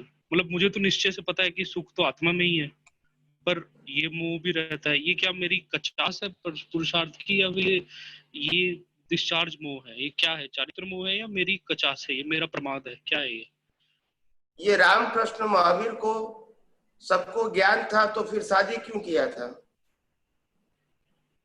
डिस्चार्ज मोह। तो समझ गया, उत्तर मिल गया आपको। तो स्वामी जी अगर मुझे तो एक मिनट, डिस्चार्ज में ऑप्शन होता है? नहीं। बस तो फिर डिस्चार्ज का मतलब ही कंपलसरी है। वो युद्ध करे वो भी कंपलसरी है, शादी करे वो भी कंपलसरी है, महल में राजपाट चलाए वो भी कंपलसरी है, मगर डिस्चार्ज के फॉर्म में होता है, क्योंकि उसके दर्शन में मोह नहीं है, मगर चारित्र में तो है। चारित्र का मतलब होता है वर्तन में मोह है, उदय करना। जी स्वामी जी। जी दर्शन में नहीं होना चाहिए। दर्शन में नहीं होना चाहिए, चारित्र में तो कंपलसरी है, उसमें तो हम कुछ कर नहीं सकते। जो भी है मतलब वो कंपलसरी है। जी स्वामी जी। जैसे कई लोग आज से 15-20 साल पहले मेरे को बहुत बात करते थे कि अभी तो नहीं करते हैं, मगर पहले जिस प्रकार से मैं सत्संग करता था तो मेरे को बहुत सारे आप्त पुत्रों के साथ या महात्माओं के साथ जब भी सत्संग करने का संयोग मिलता था तो कई लोग प्रश्न करते थे, प्रत्यक्ष या जाहिर में या तो प्राइवेटली, कि स्वामी जी वैसे हमको ब्रह्मचर्य का पालन करके ही मोक्ष में जाना है, तो ब्रह्मचर्य का इम्पोर्टेंट बहुत बताया गया है। तो ऐसे मेरे को बहुत बात करते रहते थे लोग। तो मैंने कहा देखो सिंपल बात सुनो, आप जिस प्रकार से ब्रह्मचर्य की बात करते हैं, और ज्यादा लोग जो भी मोक्ष में गए वो 99% शादी करके गए थे। जी सर। आप समझो पहले।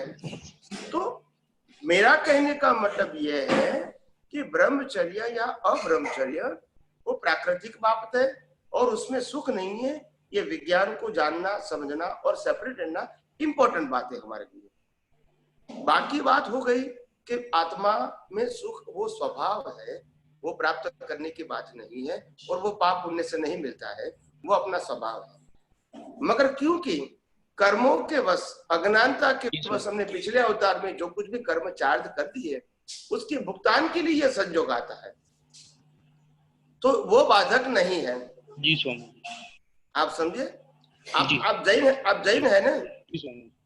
आप जैन हैं? जी स्वामी जी। जी ओके। ऋषभदेव भगवान को कितना बालक थे? 100 पुत्र थे। बालक यानी मैं क्या कहूँ इसको, बच्चे कितने थे? स्वामी जी 100 पुत्र थे ना। बच्चे में बच्ची नहीं आती है। मैं किसी को कहूँगा आपका बच्चे कितने, मैं आपको प्रश्न करूंगा आपके बच्चे कितने, तो क्या कहोगे? जेंट्स को लड़के को ही बोलेंगे, लड़की को नहीं बोलेंगे, ऐसा है? नहीं स्वामी, मतलब 100 से ज्यादा थे। ऐसा 100 से ज्यादा थे स्वामी। उनको 100 लड़के थे, 2 लड़की थी। ब्राह्मी सुंदरी। हाँ जी स्वामी। 102। हाँ जी 102 सेंचुरी से भी ज्यादा। जी स्वामी जी। और तुमको कहते हैं कि तुमको शादी मोक्ष में जाना है तो शादी नहीं करना है, अभी कैसे कॉन्ट्राडिक्ट हो जाएगा? जी स्वामी जी, मैं समझ गया। जी स्वामी। एनीवे, तो इसको इम्पोर्टेंट देने, मेरा कहने का मतलब क्या है कि ये प्रकृति को इस प्रकार से वेट, आप कुछ भी करके प्रकृति को वेट देते हैं, they create so many confusion. अगर आप ब्रह्मचर्य की बात करते हैं या अब्रह्मचर्य की, मगर आप प्रकृति का ही इम्पोर्टेंट दे रहे हैं, यस और नो? और मैं आपको प्रकृति को कुदरती रचना के ऊपर छोड़ के आत्मा का इम्पोर्टेंट बताना चाहता हूं। ये प्रकृति के उलझन में मत फंसो। जी स्वामी जी। आप समझे? जी स्वामी। किसी का विरोध करने की जरूरत नहीं है, मगर हमको खुद के लिए जागृत रहने की जरूरत है। जी स्वामी जी, इसको चारित्र मोह की तरह देख के और निकाल करना है। हाँ, चारित्र मोह देखकर उसमें संभाव में रहना है, संभाव से निपटारा, बस। जी जी स्वामी जी। उसमें राग भी नहीं करना है, द्वेष भी नहीं करना है, संभाव रखना है। जी स्वामी जी। संभाव रहेगा तो अपने आप जिस प्रकार का कर्म लेकर आए वो अपने आप निकल जाएगा और नया क्रिएशन नहीं होगा। जी स्वामी जी। That's it. जी। यही तो साइंस है। जी जी स्वामी, बिल्कुल सही स्वामी। स्वामी जी, जाते जाते एक लास्ट क्वेश्चन पूछ लूं। स्वामी जी, मैंने आप्तवाणी में पढ़ा था कि दादा भगवान इलेक्ट्रिकल बॉडी के साथ महाविद्य क्षेत्र जाते थे, तो ये क्या साइंस है स्वामी जी, इसमें क्या साइंस है? वो जाते थे ऐसा नहीं थे, वो नहीं गए थे, मगर ऐसी शक्ति ज्ञानियों के पास होती है, यहाँ से मुट्ठी जैसा शरीर निकल के वहां चला जाता है और वापस आके प्रश्न का उत्तर देके वापस आ जाता है, मगर वो गए नहीं थे। ओके स्वामी। मगर ऐसी शक्ति ऐसे समर्थ पुरुषों के पास होती है। जी स्वामी जी। ठीक है। ओके ओके, जय सच्चिदानंद, जय सच्चिदानंद। Yes, next. हाँ, आवे। मैं पूछना ये चाहता हूँ कि आपने बताया था कि ओपनर के बिना जो हमारे अंदर डेवलपमेंट में जो ज्ञान लाए हैं वो खुला नहीं हो सकता है, जब तक ज्ञानी पुरुष अनुभवी नहीं मिलेंगे तब तक, बरोबर है? और होने के बाद जो खुला आपके द्वारा खुला होता है, उसके बाद ही हम उसको डेवलपमेंट कर सकते हैं। ऑफ कोर्स कर सकते हैं। नहीं, तभी कर सकते हैं ना, जब खुला होगा तभी कर सकते हैं ना। हाँ, उससे पहले तो बिना गाइडेंस तो कैसे खुला होगा? तो इसका मतलब ये हुआ, ओपनर नहीं मिलेगा तो आपके अंदर जो डेवलपमेंट है वो वैसे ही रहेगा, वैसे ही रहेगा, खत्म नहीं होगा। हाँ, यानी अनुभवी ज्ञानी नहीं मिलेंगे तब तक ये ओपनर नहीं होगा। हाँ, तब खुला नहीं होगा। बरोबर है। और ये नियम है जो स्वामी जी, जब तक ओपनर नहीं मिलेगा तब तक ये ज्ञान खुला नहीं होगा। नहीं होता है। ये सभी बाबत में लागू होता है। सत्ता में रहे, ओपनर कोई भी हो सकता है, अनुभवी ज्ञानी ऐसा नहीं। अनुभवी ज्ञानी भी हो सकता है, शास्त्र ज्ञानी भी हो सकता है, या और कोई भी हो सकता है। ओपनर का मतलब क्या होता है? आपको इस प्रकार की जिज्ञासा जागृत हो जाए कि वास्तव में ये संसार शून्य है और आत्मा ही पूर्ण है, बस। तो कोई भी निमित्त से, मतलब अंदर जो ज्ञान है उसको खुला होने के लिए संजोग चाहिए, मेरा कहने का मतलब यह है। हाँ, बरोबर। जैसे तुलसीदास जी थे, उनकी जो धर्मपत्नी थी, उनके माध्यम से उनका टर्निंग पॉइंट आया था। हाँ, बरोबर है। तो ऐसे यानी ये जो नियम है संसार के सभी बाबत में लागू होता है। चोर के लिए भी यही लागू होता है, सबके लिए। वही बोलते हैं ना कि कोई अपना ये अपना क्या बोलते हैं, कोई स्त्री का हाथ होता है, जो सक्सेस पुरुष होता है उसके पीछे स्त्री का हाथ होता है, यानी उसमें कभी कभी ये ओपनर हो जाती है स्त्री, कभी कभी, यानी ऐसा ही मतलब हुआ ना। जी, महान पुरुषों के पीछे स्त्री का सहयोग होता है, सही बात है। और अभी खास करके जब सोशल लाइफ होती है तो उसमें स्त्री का सहयोग तो बहुत जरूरी है व्यक्ति को आगे बढ़ने के लिए। अगर त्याग का मार्ग लिया है तो एक अलग बात है, मगर संसार में रह के आगे बढ़ना है तो अपनी धर्मपत्नी का सहयोग बहुत जरूरी है आगे बढ़ने के लिए। और स्वामी जी, जो ये अभी ज्ञान हमें खुला हुआ है, तो उसको डेवलपमेंट करने के लिए पुरुषार्थ क्या करें? यही विज्ञान का संजोगों में उपयोग करोगे, अज्ञान नाश होगे, वही प्रक्रिया डेवलपमेंट की है। बराबर है। जो आपने कल कहा था कि प्रकृति की अवस्था में मैं कौन हूँ, वो उसको हाजिर रखना, बस वही वही वही वही और कुछ वही अपना वही पुरुषार्थ है डेवलप और करने कोई के लिए। पुरुषार्थ आध्यात्म मार्ग में पुरुषार्थ नहीं है। धर्म के मार्ग में बहुत सारे पुरुषार्थ हो सकते हैं, आध्यात्म मार्ग में पुरुषार्थ बहुत सिंपल है। हाँ। मगर समझ में आना चाहिए और समझाने वाला समर्थ चाहिए, बस। चाहिए, बराबर, पक्का पक्का। जय सच्चिदानंद स्वामी। जय धन्यवाद। जय सच्चिदानंद। जय सच्चिदानंद। जय सच्चिदानंद। हमें ऐसा तो ज्ञात हो गया कि मन वचन काया मैं नहीं हूँ और आत्मा की अनुभूति नहीं है, तो बॉम्बे तो नहीं आया है, और बॉम्बे से हम कितना दूर है, जैसे कोई नजदीक है, हम दूर है, कोई इससे भी दूर है, वो अपनी दशा के मुताबिक होता है, क्योंकि आत्मा की तो अनुभूति नहीं होती है। दशा के मुताबिक तो लेकिन तो सबको आत्मा की अनुभूति नहीं है, और सबको पता है कि मन वचन काया मैं नहीं हूँ, उपयोग अलग अलग रखते हैं, तो उसमें दशा में परिवर्तन होता है। हाँ, कि नहीं होता है?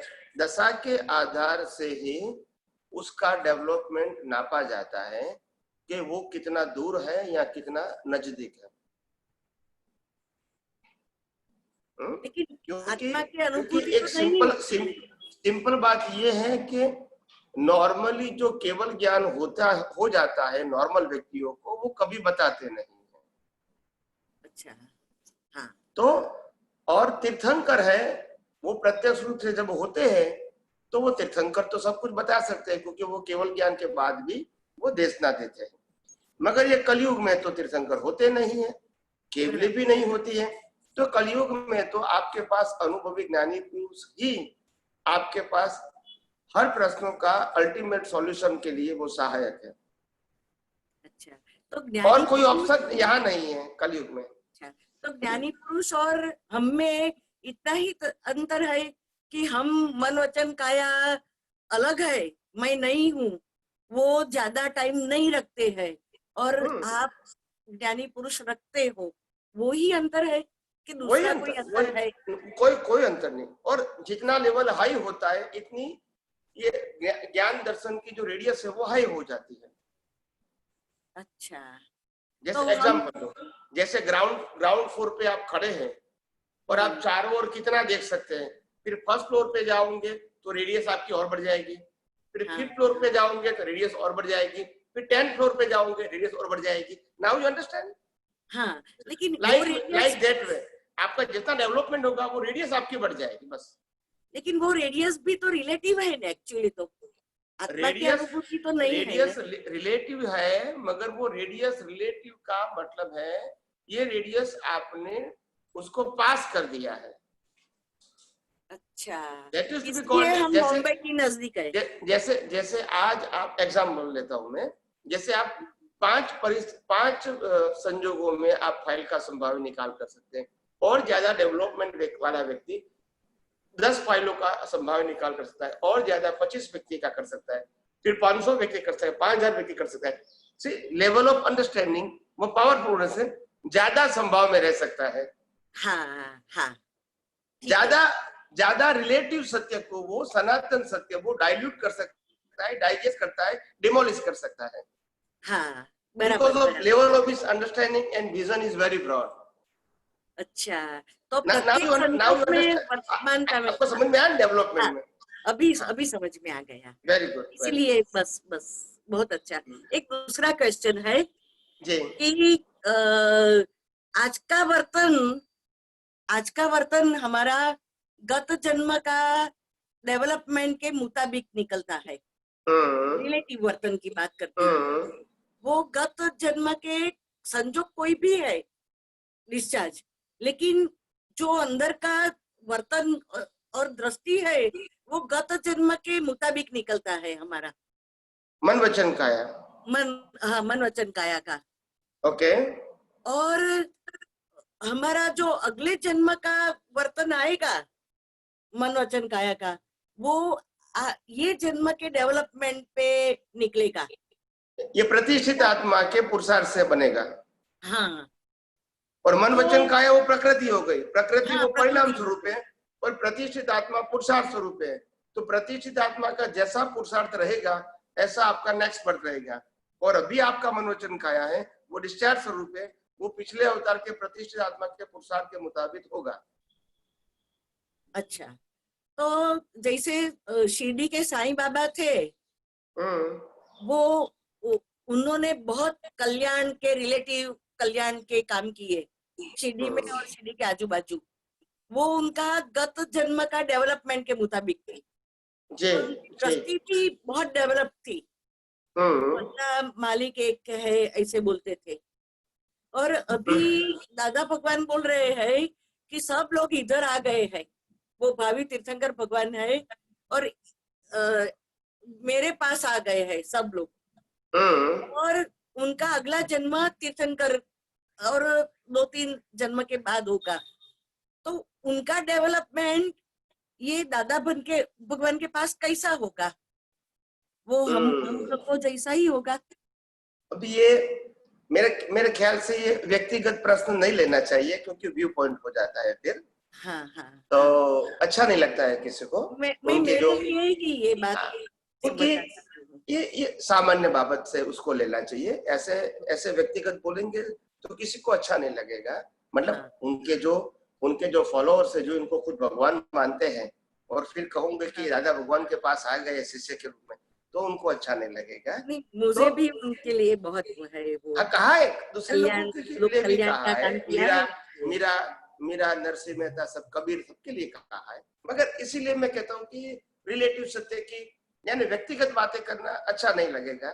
मगर ये सब महान पुरुष थे, रिस्पेक्टेड थे और कहीं न कहीं वो आध्यात्म के मार्ग में आगे बढ़ेंगे और उनको आगे का संयोग सबको मिलता रहेगा। लेकिन मुझे ये सिद्धांत के आधार पर समझाइए कि आज का वर्तन वो गत जन्म का डेवलपमेंट है, तो इतने संस्कार किए वो गत जन्म के डेवलपमेंट के आधार पर किए उन्होंने। और अगला जो वर्तन आएगा वो ये जन्म के डेवलपमेंट के आधार पे आएगा। करेक्ट, मुझे समझना है वो सही। हाँ भाई, क्योंकि आज का डेवलपमेंट है वही तो आगे आएगा ना। अच्छा, लेकिन वर्तन तो जो लोक कल्याण के किए वो सब तो डिस्चार्ज थे, उसमें तो कुछ नहीं होगा। देखो सिंपल बात साइंस में स्पष्ट है। सिंपल बात साइंस में बहुत स्पष्ट है कि मन वचन काया कैसा भी आपका पिछले बर्थ में था या ये बर्थ में है, इसकी कोई इम्पोर्टेंस स्पिरिचुअल मार्ग में नहीं है। और इसीलिए हमने उसको कुदरती रचना बोला है। और हमारा पुरुषार्थ क्या है स्पिरिचुअल साइंस में कि हम मन वचन काया की सभी अवस्थाओं से, मन वचन काया से और मन वचन काया की सभी अवस्थाओं से मुक्त रहे, यही हमारा आध्यात्मिक पुरुषार्थ है। और वही डेवलपमेंट का कारक है और वही डेवलप कार्ड बनता है। तो इसीलिए प्रकृति कैसी थी पिछले अवतार में, अभी कैसी है, उसमें डीप में जाने की जरूरत नहीं है, न हमारी और न किसी की। और वो इफेक्ट भी नहीं करती है अगले जन्म में, कंसर्न ही नहीं है। डेवलपमेंट के लिए इफेक्ट ही नहीं करती है। नहीं, अज्ञानी को करती है। अच्छा, अज्ञानी का पुरुषार्थ तो रिलेटिव सत्य के ऊपर आधारित है ना। तो कोई व्यक्ति तीर्थंकर गोत्र कैसे बांटता है फिर? वो रिलेटिव सत्य में ही। हाँ, तो तीर्थंकर गोत्र बांटता है वो तो अपने अनुभव दशा से बांटता है कि भी मैंने जो कुछ ज्ञान और दर्शन का उपयोग करके अपने मोह को नष्ट करके जिस प्रकार से मैंने अनुभूति प्राप्त किया है और जिस प्रकार से मेरा आत्मा के प्रति जो आत्मविश्वास बढ़ा है और जिस प्रकार से मेरे को हर अवस्था में अपने स्वाभाविक स्वरूप का, स्वाभाविक सुख का और स्वाभाविक ज्ञान दर्शन का जो अनुभव हो रहा है और इसीलिए मैं मुक्ति के मार्ग में आगे बढ़ रहा हूँ।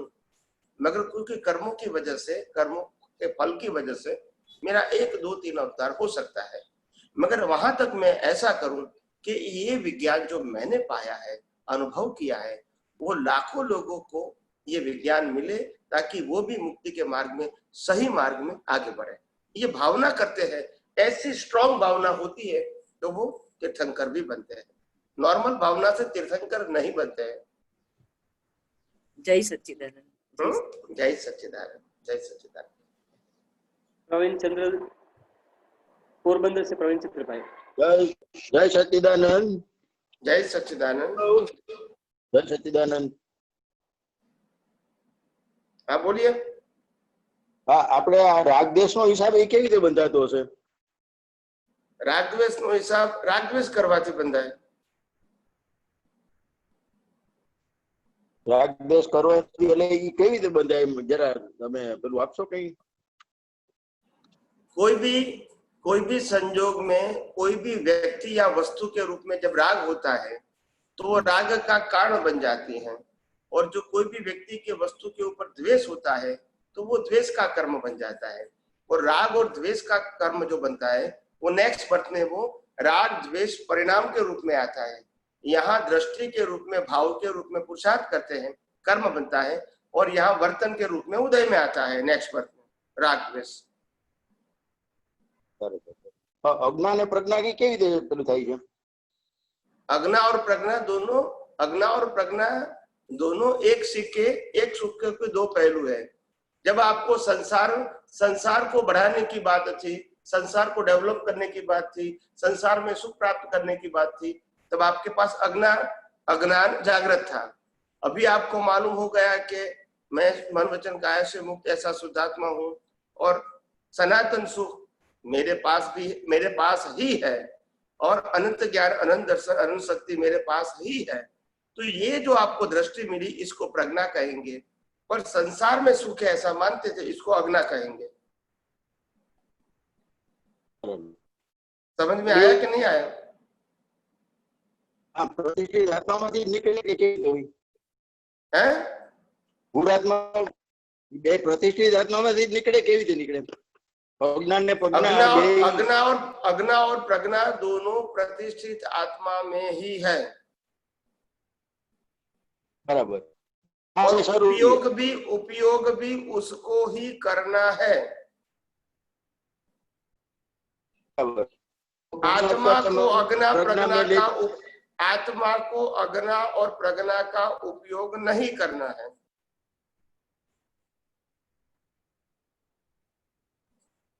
समझ में आया?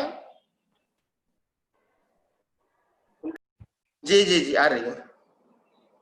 स्वामी जी, मेरे को ये आपने बताया, एक तो नेचुरल नेचर और एक अननेचुरल नेचर। करेक्ट। इसके लिए डिटेल जाननी है। अननेचुरल नेचर तो समझ में आ गया। हाँ, अननेचुरल नेचर का मतलब कॉज एंड इफेक्ट, और नेचुरल नेचर का मतलब होता है जैसे सूर्य है, चंद्र है, ग्रह, नक्षत्र, भरती और ये, तो ये सब जो बाह्य आपको ये बारिश आना, गर्मी, ठंडी, दिन होता है, रात होता है, ये जो सब समंदर होते हैं, पहाड़ होते हैं, जंगल होते हैं, ये सब जो नेचुरल नेचर है वो कॉज एंड इफेक्ट नहीं है। नहीं, लेकिन है नेचर, मगर नेचुरल नेचर है। और अननेचुरल नेचर का मतलब होता है कॉज के ऊपर आधारित है। बराबर है। ये सुनामी जो आती है, धरती कंप होता है, कहीं बारिश ज्यादा होती है, कहीं कम होती है, कहीं अकाल होता है, कहीं बहुत ज्यादा बाढ़ आती है, तो ये किसमें जाएगी? वो तो नेचुरल नेचर ही है, मगर जिसको इफेक्ट होती है वो अननेचुरल नेचर है। जिसको इफेक्ट होती है, हाँ, मतलब जैसे सुनामी आई, हाँ, और उसमें हजारों लाखों नेचुरल नेचर है, मगर जिसको ऐसा ह्यूमन के रूप में, जीव के रूप में जिसको इफेक्ट हुई, वो इफेक्ट वाला व्यक्ति को अननेचुरल नेचर का सफरिंग कहेंगे। अच्छा, जैसे तो जैसे मैं एग्जांपल दूं, यहाँ अगर हमारे 50 डिग्री टेम्परेचर है, बराबर, तो हमको लगता है कि हमको बहुत ज्यादा भुगतान करनी पड़ती है गर्मी की। ठीक है। और जहां विषुववृत्त में जाओगे तो वहां 60-70 डिग्री टेम्परेचर भी होता है विषुववृत्त के अंदर। हाँ, तो वहां तो नेचुरल नेचर है। बराबर। दूसरा एग्जाम्पल, अगर हम यहाँ हिमालय में जाएंगे, हिमालय के पास जाएंगे तो हमको ठंडी महसूस करनी पड़ेगी, बराबर। तो हिमालय तो नेचुरल नेचर है, मगर हम गए तो हम हमारे लिए सफरिंग है। मगर जहाँ हजारों किलोमीटर बर्फ ही है, जहाँ इंसान नहीं है, वो भी नेचुरल नेचर है। नहीं वो तो बराबर है, वो तो फिक्स है, लेकिन जैसे सुनामी तो कभी कभी आती है, धरतीकंप कभी कभी होता है। देखो, हम जिसको कभी कभी बोलते हैं ऐसा नहीं है, ये सब कुछ सृष्टि में ही एक या दूसरे हिस्से में होता ही रहता है, हलन चलन, अर्थक्वेक, तो ये होता ही रहेगा। इतनी सारी पृथ्वी है, उसमें कहीं कहीं लावा फटता है, कहीं धरतीकंप होता है, कभी हैवी रेन हो जाता है, कभी वहां बिल्कुल बारिश नहीं होती है, कभी बहुत धूप होती है, कभी बहुत आइस भी गिरता है। तो ये सब तो होता रहेगा पूरी सृष्टि में, अलग अलग जगह पे, एक ही टाइम पे अलग अलग जगह पे अलग अलग प्रकार की इफेक्ट होगी। यहाँ सुनामी है, आप फॉरेन में जाओगे तो वहां कुछ नहीं है, वहां सुनामी है तो यहाँ कुछ नहीं है। तो इसमें हमारे भाव काम नहीं करते कुछ? हमारा भाव वो सुनामी के संजोग को सफरिंग के फॉर्म में हेल्प करते हैं। जैसे मेरे को सुनामी में मरना है, एग्जाम्पल देता हूं मैं, सुनामी में मेरा आयुष्य खत्म होने वाला है, ऐसा मैं कॉज लेकर आया हूं, तो मैं कहीं भी रहता हूं, मगर सुनामी आएगी तो मैं वहां ही जाऊंगा जहां सुनामी होने वाली है। यानी नेचर मेरे को खींच के ले जाएगी, ये मेरी चॉइस नहीं रहेगी, क्योंकि मेरी डेथ उस संजोग से लिखी हुई है। तो ये हमारे पास चॉइस नहीं है, ये भी नेचर अननेचुरल नेचर है, कुदरत हमको ले जाती है, हम नहीं जाते हैं। ऐसे ही किसी को बचना है तो वो वैसे बच जाएगा, वहां से निकल जाएगा। हाँ भी आप समझ गए। जैसे एग्जांपल दूं, जैसे आप राजस्थान में रहते हैं और अगर 50-52 डिग्री टेम्परेचर गर्मी हो गई, और कहीं लोग ऐसे भी है जिनका पूरा पक्का मकान भी नहीं होता है, झुपड़ में रहते हैं बेचारे, या पतरे का मकान है, तो वो ऐसे गर्मी में बेचारे मर जाते हैं। बराबर। और वहां से 1 किलोमीटर दूर रहने वाला एयर कंडीशन में आराम करता है, तो उनके लिए तो गर्मी ज्यादा नहीं है। तो बात तो एक ही हुई ना, गर्मी तो गर्मी थी, मगर उनका कर्म ऐसा था तो उनको भुगतान आई, उनका कर्म ऐसा नहीं था तो भुगतान नहीं आई, मगर गर्मी दोनों के लिए एक ही प्रकार का टेम्परेचर है। बराबर। तो ऐसा है, डायरेक्ट वो तो नेचुरल नेचर ही है, हमको इफेक्ट होता है क्योंकि हम अननेचुरल है। बराबर। तो ऐसा एक प्रश्न और है स्वामी जी। यस। ये लास्ट बर्थ में तीर्थंकर के दर्शन होना जरूरी है, ऐसा क्यों? ऐसा इसीलिए कहा, कोई भाव किए हो तो वो डिस्चार्ज करनी होगा ना। बताऊं मैं आपको कि क्योंकि जो अंतिम दर्शन खुला होने के लिए ऐसा पूर्ण पुरुष हमारे एग्जाम्पल के रूप में होना चाहिए। तो ये एक कुदरती व्यवस्था के रूप में है, मगर इसका मतलब ये नहीं है कि आपको तीर्थंकर मिलने के लिए तीर्थंकर भगवान को मिलने की भावना करना है, वो जरूरी नहीं है। कुदरत कहता है अगर आपकी क्वालिफिकेशन केवल ज्ञान की होगी तो तीर्थंकर को दर्शन करवाना, मिलाना, वो हमारा सब्जेक्ट रहेगा। जैसे आपने नर्क गति का कर्मचार्य किया है तो नर्क गति है कि नहीं, वहां सुविधा मिलेगी कि नहीं, वो आपको सोचने की जरूरत नहीं है, सब कुछ कुदरती करेंगे। उनके रिलेटेड जो कुछ करना है, रिलेटेड उनको ही करना है। ठीक है। वहां परम धार्मिक देव लाना है, आपको वो मारना है, सजा देना है, सब कुछ कुदरत को ही करना है, आपको कुछ नहीं करना है। आपने तो कॉज किया, तो इफेक्ट के लिए सब संयोग उनको देना है। और इसीलिए मैंने सत्संग में बार बार कहा है कि आप सिमंदर स्वामी के लिए भावना करो या न भी करो, मगर आप जब आपका ज्ञान दर्शन और आपका ज्ञान दर्शन जब केवल ज्ञान के लिए लायक हो जाएगा तो कुदरत ही आपको सभी प्रकार के संयोग देंगी, क्योंकि वो उनका रोल है। बराबर। आपने अगर यहाँ देवलोक के कर्म किए हैं तो फिर देवलोक में जाना है, फिर वहां का बॉडी चाहिए, फिर वहां रहने के लिए एक जगह चाहिए, वो आपको सोचने की जरूरत नहीं है। बराबर, वो तो कुदरत ही करेगी। सही। That's it। ये तो लोगों ने डरा दिया है, लोगों ने डरा दिया है। बराबर, वो लास्ट बर्थ में कुदरत ही व्यवस्था करेगी, जो कुछ भी अपने आप करेगी, क्योंकि तो आप क्वालिफाइड है, आप क्वालिफाइड है, उनके लिए आप क्वालिफाइड है, तो कुदरत को तो रिजल्ट देना ही है, निष्पक्षपाती। बराबर, तो इसके लिए तीर्थंकर की भावना जरूरी नहीं है, अज्ञान को मिटाना जरूरी है। कोई करते हैं तो गलत ऐसा नहीं कहता हूँ, कंपलसरी नहीं है ऐसा कहता हूँ। हाँ हाँ, समझ। कोई करते हैं तो अपने को मना करने की जरूरत नहीं है। मूल रूप से अज्ञान समाप्त होना चाहिए।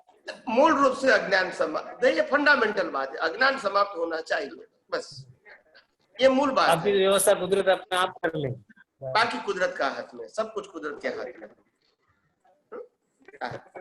जय सच्चिदानंद। जय सच्चिदानंद स्वामी।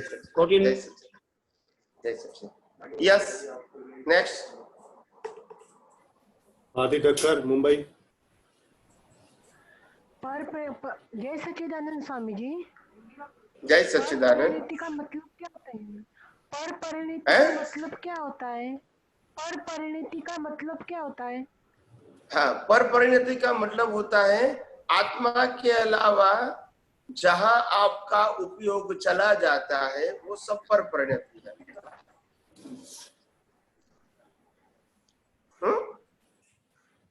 ओके, जय सच्चिदानंद। Yes, next. अल्पा ठक्कर। जय सच्चिदानंद जी। जय सच्चिदानंद। जय सच्चिदानंद। जय सच्चिदानंद। हाँ, जय सच्चिदानंद।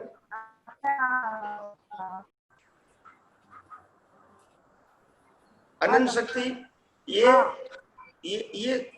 अनंत ज्ञान, अनंत दर्शन, अनंत सुख, अनंत शक्ति, उनकी बात करते हो? हाँ हाँ, चरण जी में ना। वो शक्ति, वो आत्मा क्या, वो शक्ति वो आत्मा का स्वभाव के रूप में है, और प्रकृति के अंदर ये शक्ति विनाशी के विभाव के रूप में है। हाँ। जैसे जैसे शरीर को दर्द होता है तो वेदनीय कर्म वो प्रकृति का स्वभाव है, उसी समय आत्मा तो निर्वेदक ही है। जैसे प्रकृति के पास लिमिटेड ज्ञान है, उसी समय आत्मा के पास तो अनंत ज्ञान ही है। जैसे प्रकृति के पास लिमिटेड सुख है, उसी समय आत्मा के पास तो अनंत सुख ही है। तो क्योंकि आत्मा के पास जो शक्ति है वो क्वालिटी वाचक है, और प्रकृति में शक्ति है वो क्वांटिटी वाचक है। क्वांटिटी वाचक हमेशा विनाशी होती है, और क्वालिटी वाचक है वो शाश्वत होती है। શક્તિઓ કઈ કઈ એટલે આમ થોડો દાખલા તરીકે કહેશો? અનંત શક્તિઓ એટલે शक्ति का मतलब समझो, शक्ति का मतलब समझो। शक्ति का मतलब क्या है, पहले आप ये शक्ति को समझो। एक व्यक्ति ने आपको कहा कि मैं तुम्हारे पास से 5 लाख रुपया जो लिया है वो वापिस नहीं दूंगा, इतना बोल दिया। अभी क्या होगा? दुख होगा, क्लेश होगा, दुख होता है। तो वो शक्ति कौन सी हो गई? वो शक्ति आई कहां से? तो क्या बिलीफ से? Wrong belief.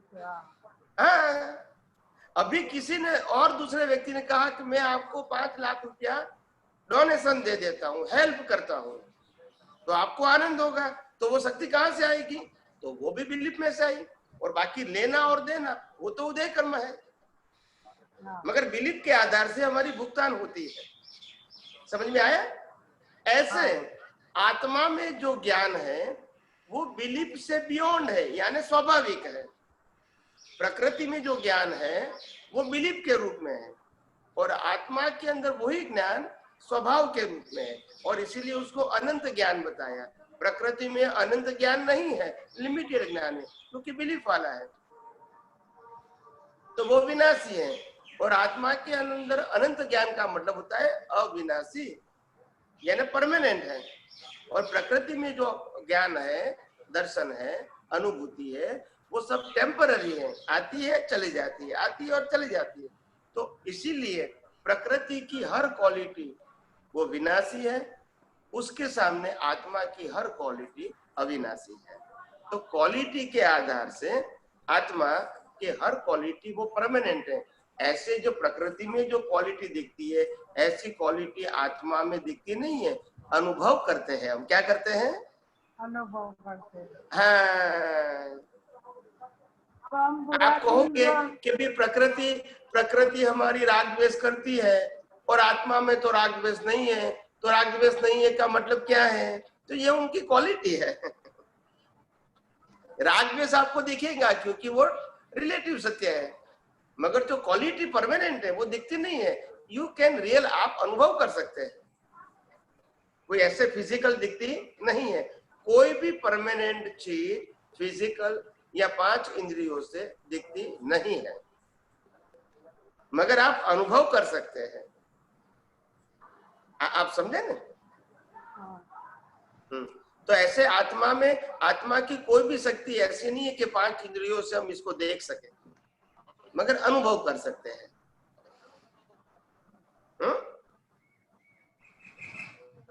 कोई सहयोग तो खुलશે ના પડી, સંયોગ રિલેટિવ માં આવશે ત્યારે જ આત્માની શક્તિઓ ખુલશે, દેખાશે ને। हाँ, जितना अज्ञान नाश होगा इतना आपकी शक्ति और ज्यादा खुली हो जाएगी। जितना अज्ञान नाश इतनी आपकी शक्ति पावरफुल, मूल शक्ति, जितना अज्ञान नाश इतनी मूल शक्ति पावरफुल हो जाएगी। यानी वो अज्ञान खत्म होना चाहिए, वो इम्पोर्टेंट बात है।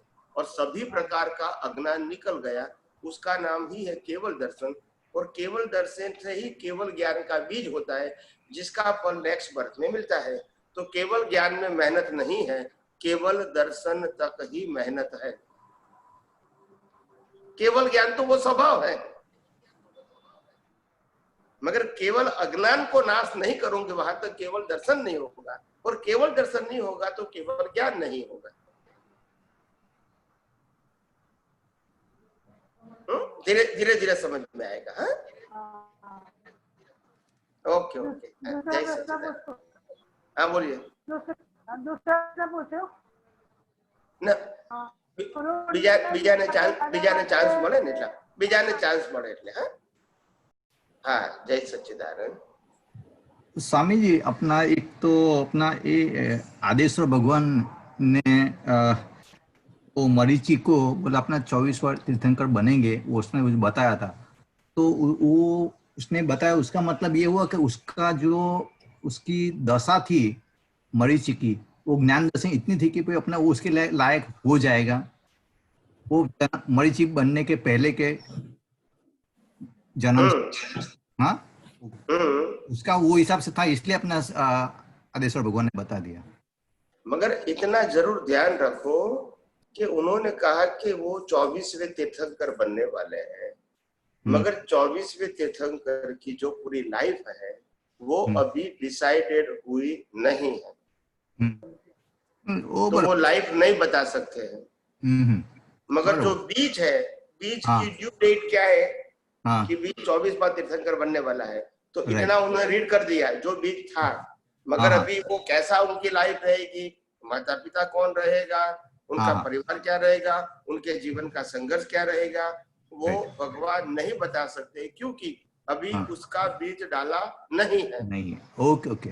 अगर अभी उसका बीज, अब अगर भगवान कहेगा कि ऋषभदेव भगवान कहेगा कि मैं पूरे महावीर भगवान की पूरी लाइफ बता सकता हूँ, तो फिर कॉज एंड इफेक्ट रहेगा ही नहीं। हाँ, everything is decided. Right right, बरोबर है। पुरुषार्थ शब्द की जरूरत ही नहीं रहेगी, जरूरत नहीं पड़ेगी, बरोबर है स्वामी। Right right. तो ये भ्रांति नहीं है ऐसे ही। हाँ, नहीं बरोबर, नहीं बरोबर है। मेरा खाली प्रश्न वो था कि भैया उसका अपना दिस ज्ञान दर्शन की दशा उतनी हाई लेवल पे थी कि अपना दिस आदेश भगवान ने बता दिया भी अपना वो तीर्थंकर हो गए, हो सकते हैं।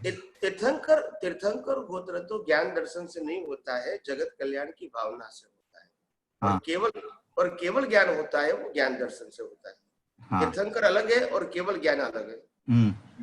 केवली होना वो ज्ञान दर्शन का ही सब्जेक्ट है, और तीर्थंकर होना वो ज्ञान दर्शन प्लस जगत कल्याण की भावना। जगत कल्याण, ओके। और इसीलिए तीर्थंकर is special qualities and category. केवल ज्ञानी लाखों हो सकते हैं, तीर्थंकर लाखों नहीं हो सकते। हाँ बराबर स्वामी। तो जब तीर्थंकर शब्द करोगे जगत कल्याण शब्द का प्रयोग करना ही पड़ेगा। ओके बराबर। केवली को बोलेंगे तो सिर्फ ज्ञान दर्शन बोलोगे तो चलेगा, चलेगा। ओके स्वामी। तो ये सब लाइन ऑफ डिमार्केशन हमारे विजन में बिल्कुल क्लियर होने चाहिए। यस सर, यस स्वामी, यस स्वामी। जब केवल दर्शन की बात करोगे तो ज्ञान दर्शन, केवल ज्ञान की बात करोगे तो ज्ञान दर्शन इज करेक्ट आंसर।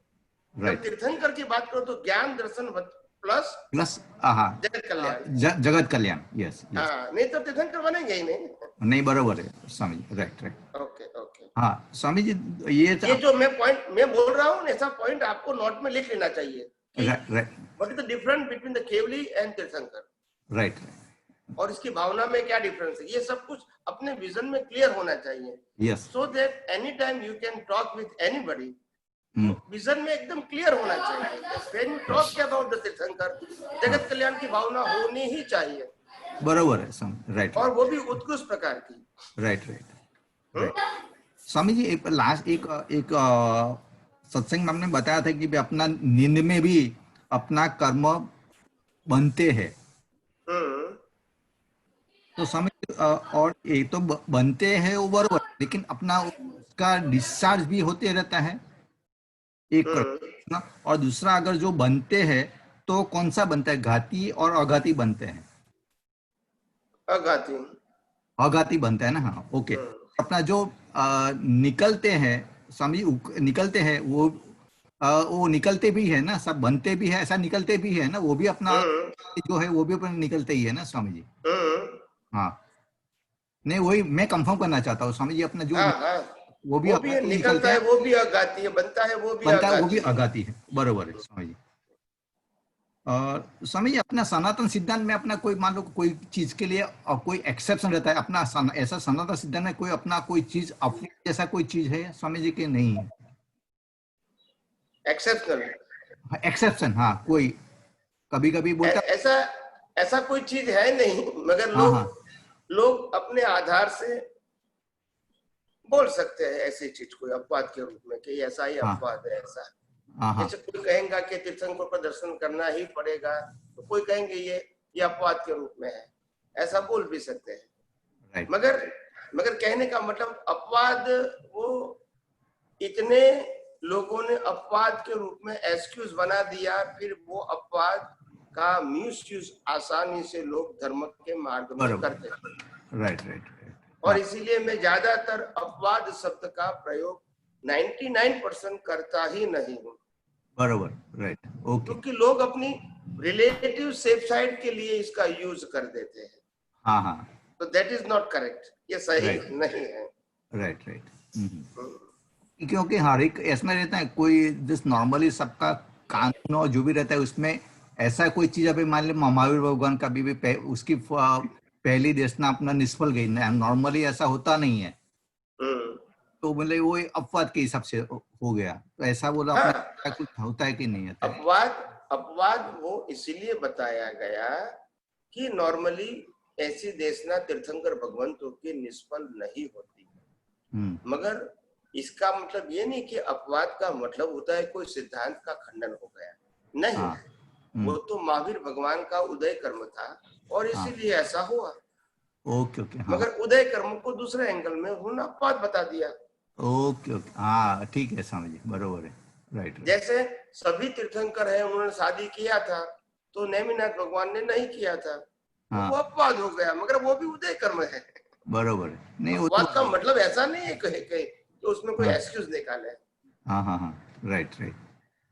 सभी तीर्थंकरों अहिंसा की बात करते हैं और फिर भी तीर्थंकर के लास्ट बर्थ में भी करोड़ों की हिंसा करने वाले भी तीर्थंकर हो गए। हाँ वो तो बरोबर आपने समझ। तो आप कहोगे अपवाद है, तो अपवाद बोलना चाहते तो हो सकते, मगर है उदय कर्म। हाँ वो तो बरोबर है। तो इस प्रकार से उदय कर्मों को अपवाद के रूप में नॉर्मली बोल सकते हैं, मगर उसमें कोई गलत एक्सक्यूज नहीं होना चाहिए। अपने बचाव के लिए नहीं होना चाहिए। वो बराबर है, नहीं अपना कोई जेन्यून रहेगा तो ऐसा कोई अपने बचा नहीं, ऐसा तो कोई नहीं है। नहीं, हाँ बस वही अपना कोई जेन्यून ऐसा कोई रहेगा तो। Okay okay. दूसरा प्रश्न है, दूसरा सुरेश कुमार मदुराई। स्वामी जी एक छोटा, स्वामी जी अपना ये दादा भगवान की आरती में अपना पहले अपना केवल ज्ञान, उसके बाद में अदित तप का वो चौथा में आया, तो केवल ज्ञान होने के बाद अदित तप कैसे होता है स्वामी जी? वो तो अदित तप का मतलब क्या होता है, जो बाहर दिखता नहीं है वो। नहीं वो तो बराबर है स्वामी जी, मगर वो अदित तप दो प्रकार का होता है। एक तप के रूप में होता है, एक तप उदय के रूप में होता है। तप पुरुषार्थ के रूप में होता है, जहां तक अज्ञान है वहां तक, और जब अज्ञान खत्म हो जाता है फिर भी कर्म के डिस्चार्ज के रूप में जो तप होता है, जैसे लास्ट बर्थ में महावीर को भी हुआ था, सभी महान पुरुषों को होता है, वो सब अदित तप है, मगर वो परिणाम के रूप में अदित है। ओके ओके, इसलिए अपना उसने अपना अपना चौथा पद में उसके हिसाब से आया अदित। हाँ, तो अपने को वो एंगल से देखने का है स्वामी जी उसको। जी जी जी जी। Okay okay Swami ji, okay. जय सच्चिदानंद, जय सच्चिदानंद। मुकेश भाई यूएस। जय सच्चिदानंद। एक प्रश्न था, आपने जो प्रज्ञा शक्ति बोले कि वो प्रतिष्ठित आत्मा के अंदर आती है, अज्ञा और प्रज्ञा शक्ति, तो जब ज्ञान विधि दादाजी ने की थी तभी कहा कि उस समय प्रज्ञा शक्ति की फूटती है, यानी स्प्राउट होती है। समझ गया, कोई बात नहीं। तो आत्मा की शक्ति से स्प्राउट होती है, तो वो जरा क्लैरिफाई करिए। हाँ, सिंपल बात है, शक्ति का मतलब होता है power. Either they create the संसार और वो संसार को समाप्त करें, अज्ञान के रूप में समाप्त करें, या तो संसार को बढ़ाए। दो ऑप्शन उनके पास होता है, संसार को बढ़ाए या संसार को समाप्त करें। संसार को समाप्त करने का मतलब होता है आत्मा की दृष्टि, आत्मा तरफ की दृष्टि। संसार को बढ़ाना का मतलब होता है संसार की दृष्टि। तो संसार तरफ जब दृष्टि होती है तो उसको अज्ञा बोलते हैं, अज्ञा शक्ति। और जब आत्मा को लक्ष्य में रख के पुरुषार्थ करते हैं, उस समय संसार को संभाव से निपटारा करता है, वो शक्ति प्रज्ञा हो गई। Change your vision. जी, पहले संसार की ओर दृष्टि थी आपकी और उसी के आधार से पुरुषार्थ होता था। अभी आत्मा की ओर दृष्टि होने के बाद उसी प्रकार से पुरुषार्थ होता है। तो जो दृष्टि मुड़ गई, इसको कहते हैं प्रज्ञा, और दृष्टि संसार की थी उस समय वही था अज्ञा। तो अज्ञा प्रज्ञा दो प्रकार की शक्ति नहीं है, एक ही शक्ति है, मगर उसको मोड़ दिया, उनका विजन मोड़ दिया। That's it. जी, अभी मेरे को मोक्ष में जाना है वो इम्पोर्टेंट है, अभी मेरे को आत्मा का अनुभव करना है वो इम्पोर्टेंट है, अभी मेरे को अज्ञान मिटाना है वो इम्पोर्टेंट है। तो ये सब बात प्रज्ञा में गई। अभी मेरे को साधन प्राप्त करना है, संपत्ति प्राप्त करना है, डिग्री प्राप्त करना है, भौतिक चीजें प्राप्त करना है, सिद्धि प्राप्त करना है, सत्ता प्राप्त करना है, तो फिर आपका क्या हो गया, अज्ञा हो गई। जी, तो वो कहा जाता है कि कल्प शक्ति जो है आत्मा की एक शक्ति है, जो कल्प शक्ति है, और उसमें से प्रज्ञा फूटती है, ऐसे? नहीं। कल्प शक्ति तो कॉमन है। कल्प शक्ति का मतलब होता है आत्मा की हाजिरी में जो भावना करोगे वो शक्ति प्रकट होगी, उसको कल्प बोलते हैं। और उसमें प्रज्ञा भी आ गई, अज्ञा भी आ गई, और संसार की हर प्रकार की भावना आ गई। मगर क्योंकि मूल पावर से ये सब पावर, जैसे एग्जाम्पल देता हूँ, एक कल्प वृक्ष मैंने आज से करीब 15-20 साल पहले एग्जाम्पल दिया था बड़ौदा के अंदर, कि कल्प वृक्ष को आम लोग आसानी से कैसे समझे, क्योंकि कल्प वृक्ष से आपको जो प्राप्त करना चाहते हैं वो प्राप्त कर सकते हैं भाव के जरिए। ऐसा मैंने कहा कि इस संसार के अंदर अगर सिमिलरी बता दिया जाए तो लक्ष्मी है वो कल्प शक्ति है जी, आप इससे कुछ भी प्राप्त कर सकते हैं, एक सिमिलरी जी।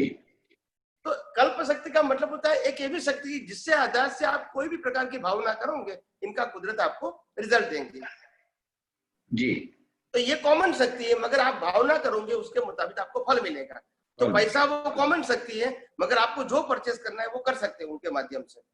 जी, पैसा कॉमन है, पैसा ऐसा नहीं है कि पैसे से आपको ये खरीदना है या ये खरीदना है, ऐसा नहीं है। पैसा कॉमन चीज है, मगर पैसे से आप कुछ भी खरीद सकते हो रिलेटिव वर्ल्ड के अंदर। जी, तो रिलेटिव वर्ल्ड के अंदर पैसा वो कल्प शक्ति हो गई। आध्यात्मिक वर्ल्ड के अंदर कल्प शक्ति का मतलब होता है जो भाव करते हैं, जो भाव का रिजल्ट कुदरत को देना पड़ता है, वो बिकॉज ऑफ द कल्प शक्ति। जी, अगर कल्प शक्ति नहीं हो तो भाव कर ही नहीं सकते कोई भी प्रकार का। हाँ जी, जी, जय सच्चिदानंद। जय ये उनका ले लो पहला, अपना महात्मा थे सुरेश भाई, वो नैनमल जी, नैनमल जी, नैनमल जी, नैनमल जी कुलवारी। यस यस प्लीज अनम्यूट कीजिए आप वहां से, आप अनम्यूट कीजिए आपके पास से प्लीज। मधुराई, हाँ, जय सच्चिदानंद। जय सच्चिदानंद स्वामी जी। जय सच्चिदानंद। अभी ये वो ऋषभ देव भगवान से लेकर एक मरीचि तक का प्रश्न था, उसमें आपने बताया कि भगवान महावीर स्वामी उनका ये 24वां मतलब तीर्थंकर बनेंगे करके, फिर उसकी पूरी डिटेल, उनकी डिटेल उन्होंने नहीं बताई, वो नहीं बता सकते, आपने ऐसा बताया जी। और जबकि आने वाली 24 तीर्थंकरों के नाम, उनके माता पिता के नाम, उनकी उम्र, वो किस किस उनके माता पिता होंगे, कहाँ पर जन्म लेंगे, वो भी जैन शास्त्रों में बताया हुआ है। तो इस बात में कॉन्ट्रडिक्शन लगता है। बताऊं मैं आपको। देखो, जो भी चीज डिसाइडेड होती है वो कोई भी केवल ज्ञानी बता सकते हैं, तीर्थंकर भी बता सकते हैं। जो चीज डिसाइडेड नहीं है वो कोई नहीं बता सकते, तीर्थंकर भी नहीं बता सकते। माता पिता डिसाइडेड हो गया है तो बता सकते हैं, जो चीज डिसाइडेड हो गई है वो बता सकते हैं। मगर जैसे महावीर को इतना संघर्ष आया, ऐसा उनको संघर्ष आएगा, वो उस समय नहीं बता सकते। हाँ, वो नहीं बता सकते, माता पिता बता सकते हैं। नहीं, वो भी डिसाइडेड हुआ है तो इट इज नॉट कंपल्सरी। अगर उनका हो गया है तो देन इट इज ओके। वो केवल ही बता सकते हैं, उनको सब ध्यान है। मैंने ये भी कहा था कि अगर आपने जो भी कॉज डाला है वो 100 साल के बाद या तो 100 बर्थ के बाद इसका रिजल्ट आने वाला है, तो भी वो केवल बता सकते, क्योंकि बीज है ना। तो बीज को बताना वो तो प्रिंसिपल हो गया, मगर जिसका बीज डाला ही नहीं है उसको कैसे बताएंगे? बराबर बात। अगर बिना बीज डाले अगर बता सकते हैं तो मतलब ये क्या हो गया, फिर प्रारब्ध पुरुषार्थ रहेगा ही नहीं, फिर तो मैकेनिकल प्रोसेस हो गई। हाँ, बराबर। तो पुरुषार्थ का फल आएगा वो तो फिर नहीं होगा।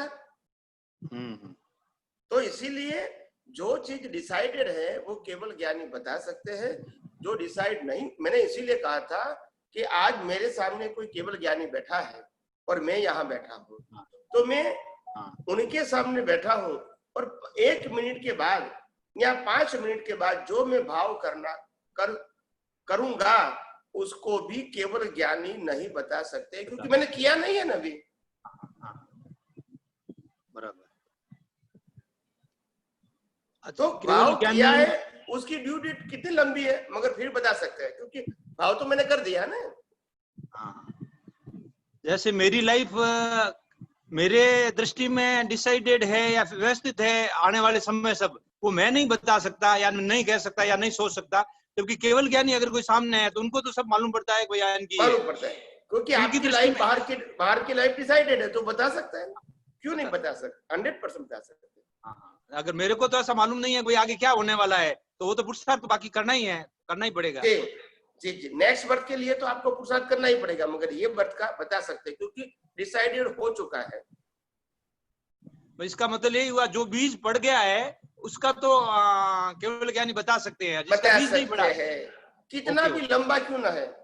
हाँ, देखो बिल्कुल सही समझ। जैन धर्म में एग्जाम्पल है, शायद आपने भी सुना होगा कि दो जैन साधु थे और एक पेड़ के नीचे वो साधना करते थे। तो दोनों साधना करते थे, तो एक साधु ने भगवान को प्रश्न किया, ये दोनों इतनी उत्कृष्ट साधना कर रहे हैं तो उसका मोक्ष कब होगा, यानी केवल ज्ञान कब होगा? तब भगवान ने बताया कि जितने पत्ते हैं ना पेड़ के, इतना उनका अवतार होने के बाद उसको केवल ज्ञान होगा और मोक्ष होगा। तो दो सन्यासी ने फिर ये उत्तर सुना, तो एक सन्यासी तो आनंद से नाच उठे, झूम उठा, और दूसरा सन्यासी डिप्रेस हो गया। उसका फिक्स हो आप गया। समझे? आप समझे? दूसरा समझा इतने साल हो जाएंगे तो फिर मेहनत करने की भी जरूरत क्या है, तो डिप्रेस हो गया। और दूसरा वो नाचा क्यों कि कम से कम डिसाइड तो हुआ कि इतने अवतार के बाद में जाऊंगा ही, इतना तो बताया ना, भले लाख अवतार होगा मगर लाख अवतार के बाद जाऊं, वो तो निश्चित हुआ कि नहीं? टाइम फ्रेम में आ गया, टाइम फ्रेम में अनलिमिटेड में से लिमिटेड में आ गया, भले लाख साल है मगर लिमिटेड में, तो उसका आनंद था। तो एक ही बात को अलग अलग व्यक्ति अलग अलग प्रकार से महसूस करते हैं। बराबर। तो इसीलिए डिसाइडेड को बताना केवल ज्ञानी के लिए आसान है, डिसाइडेड है वो। सही बात है स्वामी जी। अभी जब वातावरण सही हो जावे थोड़ा, तो मदुरई का प्रोग्राम मनाने का है अभी अब आपको अगले दिवाली के बाद। वही संभव नहीं है, संभव नहीं, पूरा ज्ञान में रहते हैं, बहुत आनंद, परमानंद। और भय संज्ञा तो खत्म हो गई मगर टेंशन भी खत्म हो गया, क्योंकि जब जन्म से मौत तक हमारा पूरा लाइफ डिसाइडेड है और वो कुदरती रचना के ऊपर आधारित है, तो हमको सोचने की क्या जरूरत है? तो टेंशन मुक्त हो गए, क्या हो गए?